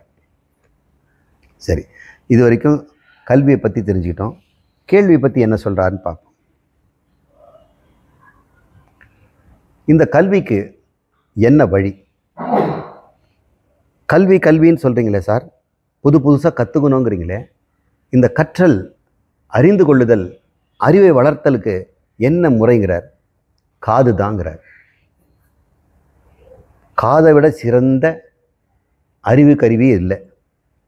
கண் எல்லாத்தையும் கண்டுபிடிச்சிடும். ஆனால் அறிவு தான் அதை விளக்கும். இந்த காதால் கேட்ட அறிவு தான். நீங்கள் எவ்வளோ பொருள் பார்க்குறீங்க, ஆனால் டீச்சர் சொல்லி கொடுத்த பிறகு தான் அது விளங்கும். சொல்லி கொடுத்த பிறகு தான் ஒரு பொருள் விளங்குது. உங்களால் பார்க்க முடியும், உங்களால் கேட்க முடியும், சப்தத்தை கேட்க முடியும். ஆனால் அறிவினால் தான் அது உண்மையை கண்டுபிடிக்க முடியும். அப்போ கேள்வி என்பது எங்கன்னு சொன்னால் இது ஒரு பிரமாணம்னு அர்த்தம். கேள்விங்கிறது சப்த பிரமாணம் அப்படின்னு அர்த்தம். ஒரு மனிதன் அறிவை பெறுவதற்கு என்னென்ன வழி அப்படின்னு கேட்குறோம். ஒரு காகம் எப்படி அறிவை பெறுது? ஒரு கிளி எப்படி கற்றுக்குது? இதுதான் நல்ல பழம், இது சாப்பிடக்கூடாது அப்படின்னு எப்படி தெரியுது? அதுக்கு நல்லா சிவப்பாக கோவப்பழம் தான் சாப்பிடுது. மிளகாய் கூட அது சாப்பிட்றோம். சிவப்பாக இருந்தால் சாப்பிட்றோம். சில சமயம் பசி நிறையா இருந்ததுன்னா பச்சையாக இருந்தாலும் சாப்பிட்டுடும். அப்புறம் ஜீரணமாகாது. அது நேராக போய் ஆத்தங்கரையில் ஒரு களிமண் எடுத்து முழுங்கிடும். அது உள்ளே போய் அந்த அந்த காய்பாட்டமாக இருக்கிறதுல ஒரு விஷப்பொருள் இருக்க அந்த களிமண் அதை வந்து எடுத்துடும். அப்படி காப்பாற்றிக்குது. இப்படி அதுக்கு அது மாதிரி இயற்கையாகவே அதுக்கெல்லாம் அறிவு இருக்கிறத பார்க்குறோம். கிளி வர்க்கத்துக்கெல்லாம் அது மாதிரி இருக்குது. இந்த அறிவு எப்படி பெற்றுது? இந்த மிருகங்கள்லாம் எப்படி பெறுது? சுயமான அறிவில் தான் பெறுது. அது எப்படின்னா, கண் மூலம் பார்த்து அறியுது, காது மூலம் கேட்டு அறியுது, நாக்கு மூலம் இது வந்து இனிப்பு கசப்பு காரம்னு கண்டுபிடிக்குது, கை விரலால் கண்ணில் விட்டாலும் தொட்டு பார்த்து இது சேரு அப்படின்னு நம்ம சொல்கிறோம். இது கதவு, கைப்பிடி, இது பாத்திரம், இது டம்ளரு, கரண்டி, இதெல்லாம் சொல்கிறோம். கண்ணு வேண்டியதில்லை.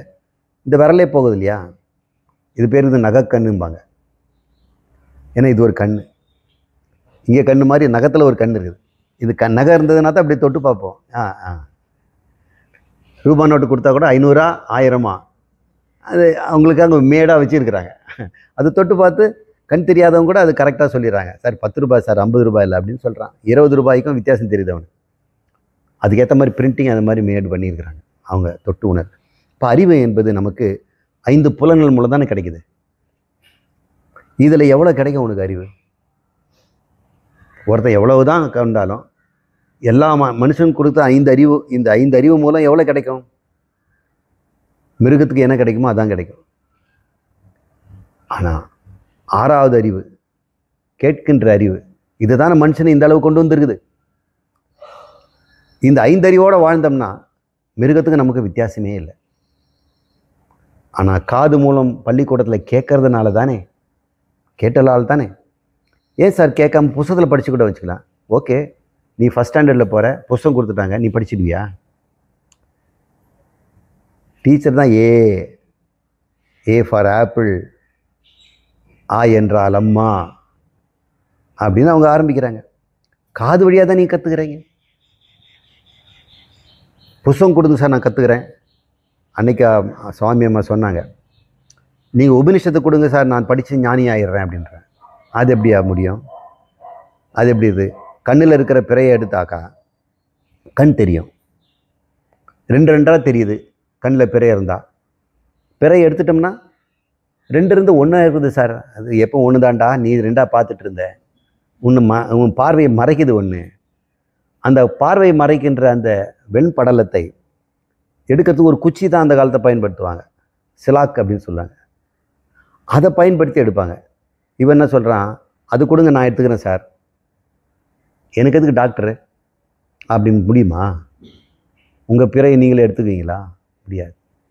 டாக்டர் தேவை, குச்சி தான் அதுக்கு தேவை தான். ஆனால் குச்சி மட்டுமே பத்துமா? அதே மாதிரி இந்த உபனிஷத்துங்கிறது குச்சி மாதிரி. அதை வச்சுட்டு நானே படிச்சுக்கிட்டு ஞானி ஆகிடுறேன்னா முடியாது. குரு கட்டாயம் அதை கையாள்வார். உனக்கு கையாள தெரியாது. அந்த உபனிஷத் ஞானத்தை கையாளுறதுக்கு குரு தேவை. அவர் எப்படி சொல்லி தருவார்? வாயால் தான் சொல்லுவார். நீ கேட்கணும். கேட்காம சொல்லித்தர மாட்டார். அதனால் கேள்விக்கு 2 அர்த்தம் இருக்குது. கேள் அப்படின்னு ஒன்று இருக்குது, கேள்னு ஒன்று இருக்குது. அப்போ கேட்டு வாங்கு அப்படின்னுறாங்க. அப்போ ஒரு பொருளை வாங்குறதோட கேட்டு வாங்க வேண்டியதாக இருக்குது. அதுக்கும் கேள்னு தான் சொல்கிறாங்க. காதால் சொன்னால் கேட்குறதுக்கு கேளுங்கிறோம். அப்போது எதை நீ பெற வேண்டுமானாலும் கேள்வி தேவைப்படுது. அதனால் கேள்வி ரொம்ப முக்கியம். இந்த கேள்வி காது மூலம் பெறுகின்ற அறிவு தான் இந்த அளவுக்கு மனிதனை கொண்டு போயிருக்கு. காது மட்டும் மனிதனுக்கு இல்லைன்னு வைங்க, பாம்பு மாதிரி. அவன் இதெல்லாம் வளர்ந்துருப்பான்னு நினைக்கிறீங்க? அப்பம் கண்டுபிடிச்சதெல்லாம் பையனுக்கு சொல்லித்தர முடியுமா? அம்பை எப்படி கூர்மை பண்ணுறதுடா அப்படின்னு குகையில் வச்ச மனிதன் தன் மகனுக்கு எப்படி சொல்லி கொடுத்துருப்பான்? வாயால் தான் சொல்லி கொடுத்துருப்பான். என்ன தான் கையாலும் காலாலும் காட்டினா முடியுமா? முடியவே முடியாது. சரி, சைகை மொழியில் காட்டி விடலாம். அது போ, வா, இங்கே வா, அங்கே வான்லாம் சொல்லலாம். மேத்ஸ் பண்ண முடியுமா? வட்டத்தினுடைய பரப்பளவை கண்டுபிடிக்க முடியுமா கையாலேயே? மொழி முக்கியம், கல்வி முக்கியம். அந்த கல்விக்கு முக்கியமானது கேள்வி. காது தான் 6வது பிரமாணம்.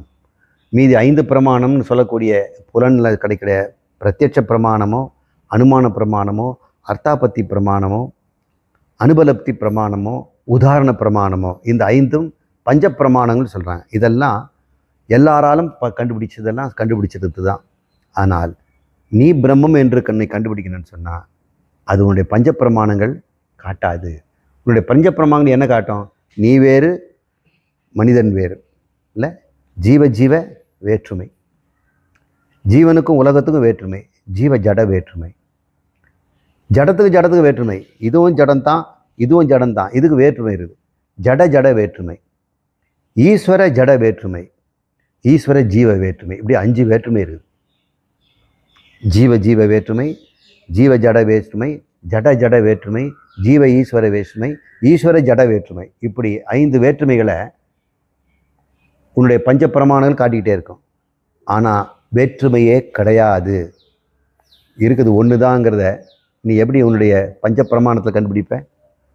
அது ஆத்ம வித்யாவில் குரு மூலம் காதால் கேட்டு தான் கண்டுபிடிக்க முடியும். அதனால் ஒருத்தன் இருப்பதிலேயே மிக உயர்ந்த பதவி, பதம்னு சொல்லக்கூடிய பிரம்ம பதவியை, பரமபதத்தை அடைவதற்கு கேள்விதான், காது தான் முக்கியம். அதனால தான் நான் கேட்க சொல்கிறேன்.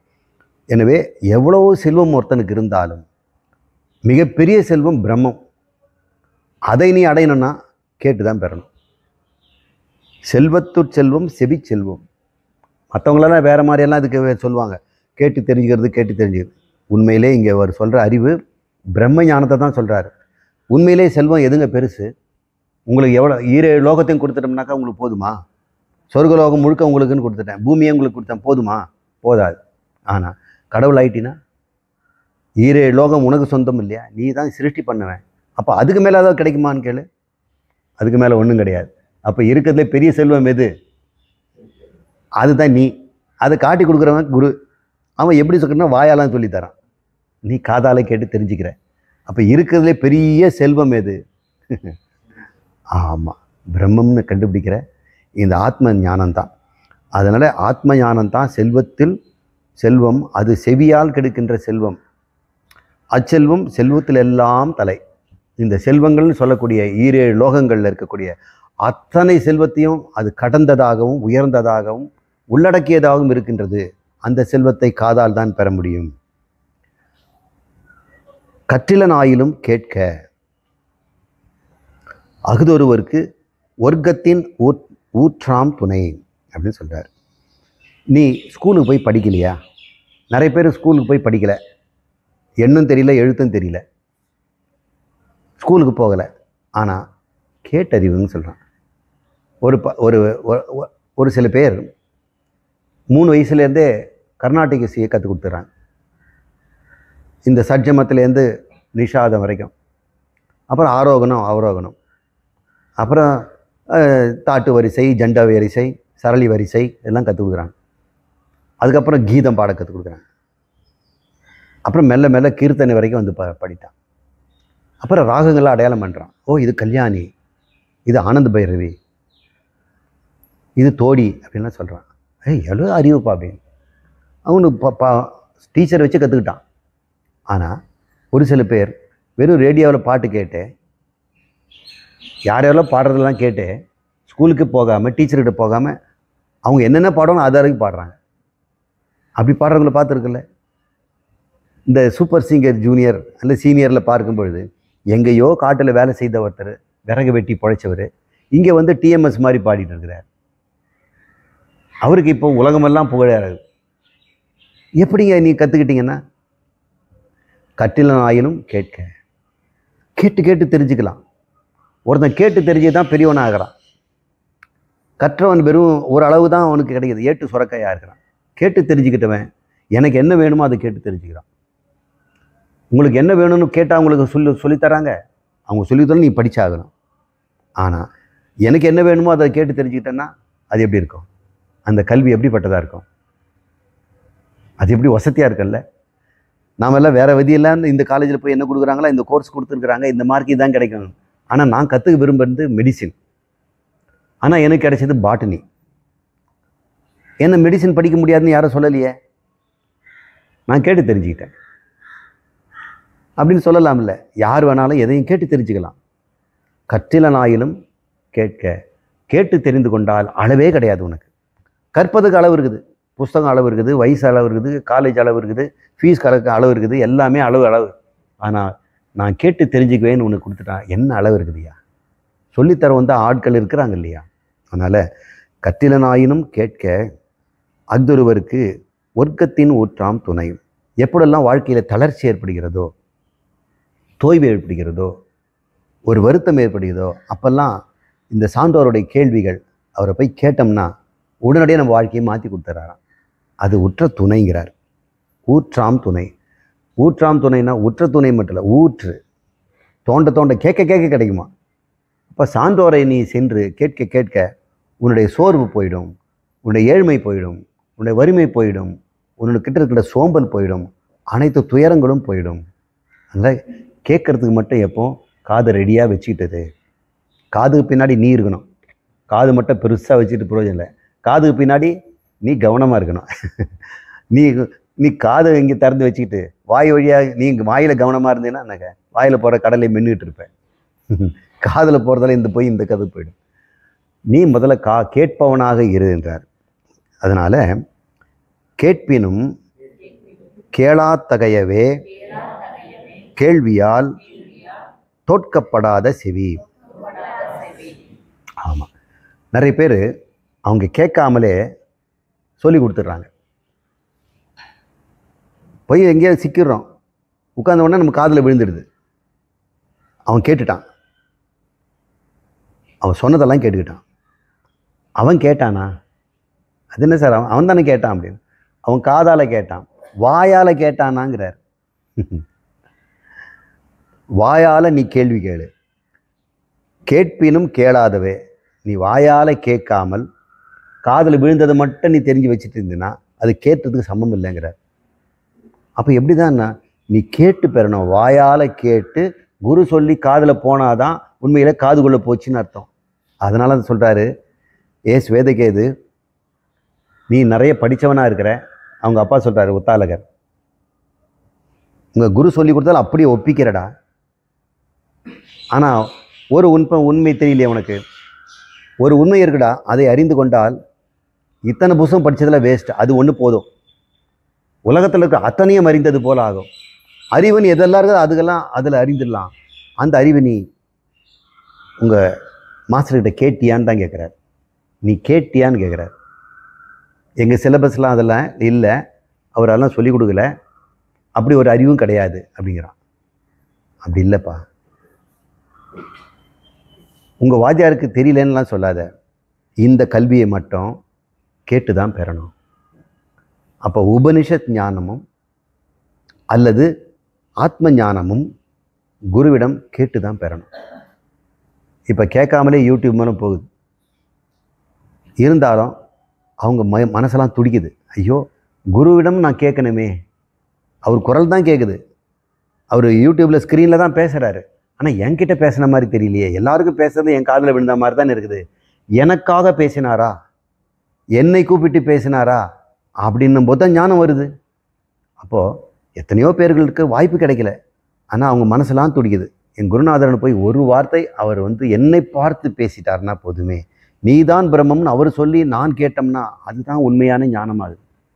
யூடியூப்பில் நான் பல முறை சொல்லியிருந்தாலும், குருநாதர்கள் என்ன போன்ற நிறைய குருநாதர்கள்லாம் சொல்லியிருந்தாலும், அதை கேட்டவங்களெல்லாம் யாருக்கோ சொல்லப்பட்டது, எனக்கும் சொல்லப்பட்டது, பார்த்துக்கலாம், நல்லா தான் இருக்குது அப்படின்னு தான் இருக்கிறாங்க.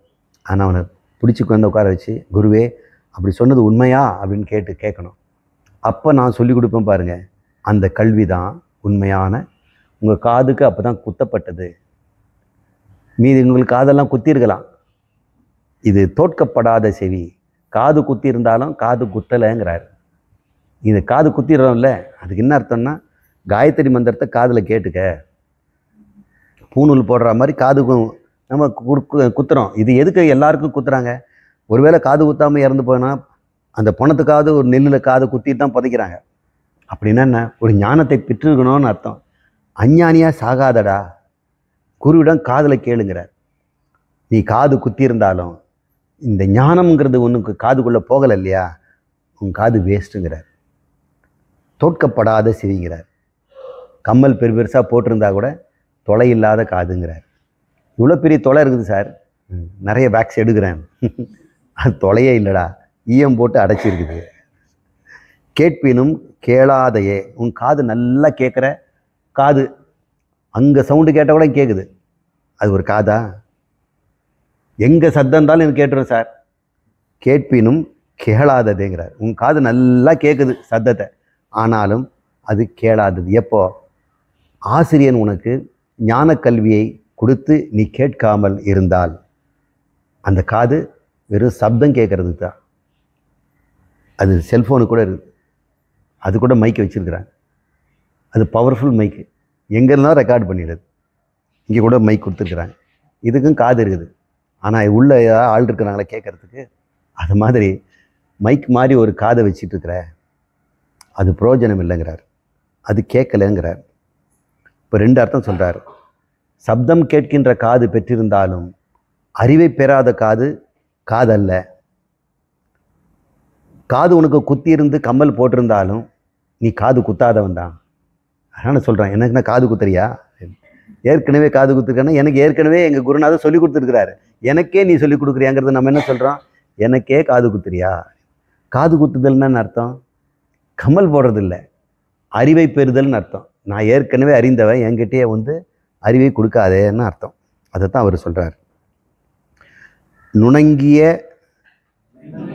கேள்வியர் அல்லார் வணங்கிய வாயினர் ஆதல் அரிது.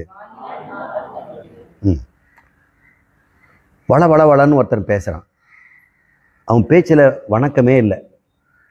மற்றவங்க பேசவே விட மாட்டேங்கிறாங்க, வந்தவனா அவங்களே பேசிகிட்டு இருக்கிறாங்க. சரி, ஒரு 5 நிமிஷம் கேப் கிடைச்சவன் தண்ணி குடிக்கும்போது அவர் பேசுகிறான்னு வைங்க, அவர் எப்போ நிறுத்துவாரோ உடனடியாக ஆரம்பிச்சிடுவான். இப்போ இவனுக்கு பேசுகிறது தான் இன்ட்ரெஸ்ட் தவிர மற்றவங்க சொல்கிறது கேட்குறதுல இன்ட்ரெஸ்டே கிடையாது. நீங்கள் கான்வர்சேஷனில் பார்க் பெஞ்சிலேயோ அல்லது என்ன ஒருத்தில் பேருங்களேன், பக்கத்தில் உட்காந்து ஒரு பேச ஆரம்பித்தா மூடவே மாட்டார். நம்ம ஏதாவது கேட்பார், நம்ம ஏதாவது சொல்லலாம் அப்படின்னும்போது அவர் நம்மளை கேட்பார் நினைக்கிறீங்க, நீங்கள் எங்கேருந்து வரீங்க, உங்களுக்கு பேர குழந்தை இருக்கிறாங்களா அப்படின்னு தான் கேட்கவே மாட்டார். அவருடைய சரித்திரம், அவருடைய தலைமுறை சரித்திரம் எல்லாத்தையும் பேசி முடிப்பார். யாரெல்லாம் வாயை திறக்கிறாங்களோ அவங்களுக்கு காது முடிக்கும். காது நல்லா கேட்கணுன்னா வாயை முடிக்கும். வணங்கிய வாயினர் ஆதல் அரிது. இந்த வாய் மூடாமல் மூடிக்கொண்டிருக்கிறது வணங்கிய வாய். வாயை திறந்திருக்கிறது வணங்கா வாய். அது விளங்காத வாய். எப்போ நீ வாயை மூடுறியோ அப்போ தான் நுணங்கிய கேள்வியராக நுட்பமான பொருளை உன்னால் கேட்க முடியுங்கிறார். நுட்பமான விஷயத்தை நான் சொல்லி கொடுக்குறேன், ஆனால் நீங்கள் பேசாமல் தான் இருக்கிறீங்க. வாயில் நீங்கள் பேசலை நினைக்கிறீங்க, மனசில் பேசிகிட்டு இருப்பீங்க. அந்த பேச்சை அடக்கணும். வணங்கிய வாய் இதுன்னாக்கா வாயை பொத்துக்கிட்டு சொல்லு அப்படி இல்லை. மைண்டும் அங்கே ஒரு மைண்ட் வாய்ஸ் ஒன்று இருக்குது பாருங்க, அந்த மைண்ட் வாய்ஸையும் மூடணும். அதுவும் வணங்கிற. அதனால் இந்த குரலெல்லாம் சாதாரணமாக புரிஞ்சிக்காதீங்க, ரொம்ப ஆழமாக பார்க்கணும். அப்போ தான் நுணங்கிய கேள்வியராக முடியும், நுட்பமான விஷயத்தை புரிந்து கொள்ள முடியும். இல்லைன்னா நுட்பமான விஷயத்தை சாதாரண விஷயமே நினச்சிட்டு போயிடுவீங்க. அதனால் வணங்கிய வாயினர்னா வெறும் வாயை மூடுறதில்லை, உள்ளுக்குள்ளே எண்ணங்களையும் கட்டுப்படுத்தி முழு மனசையும் குருநாதர்கிட்ட ஒப்படைச்சிடணும். முழு காதையும் அவர்கிட்ட விட்டுடணும். காதை மட்டும் இல்லை, உள்ள இருக்கக்கூடிய வாயையும் மூடிக்கிட்டு இருக்கணும் அப்படின்னு சொல்லணும். 420வது பாடல். செவியிர் சுவை உணரா வாய் உணர்வின் மாக்கள்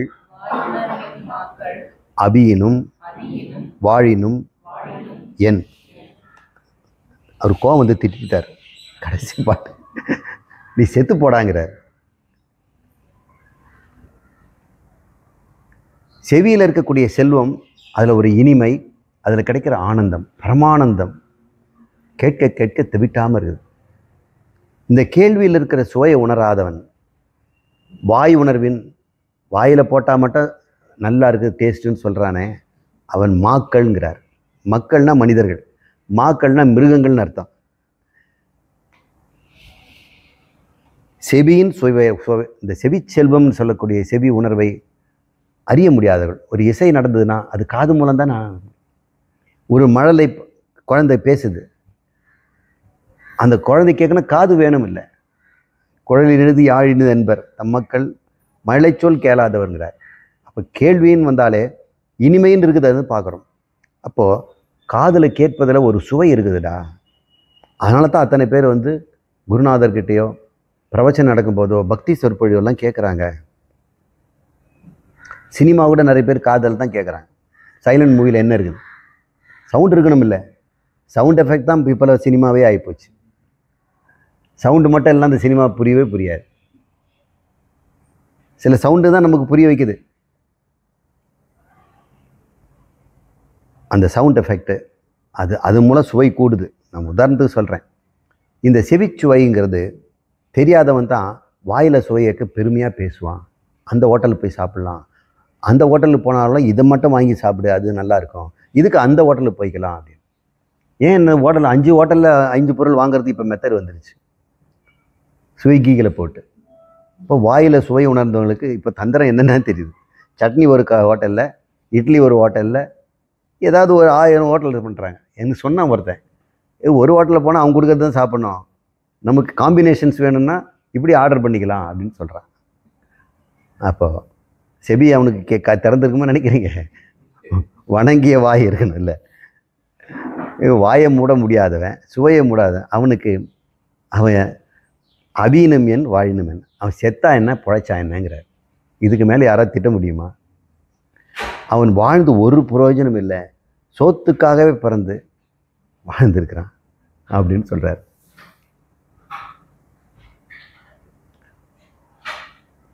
உடம்பே ஆத்மா, போகமே மோட்சம்,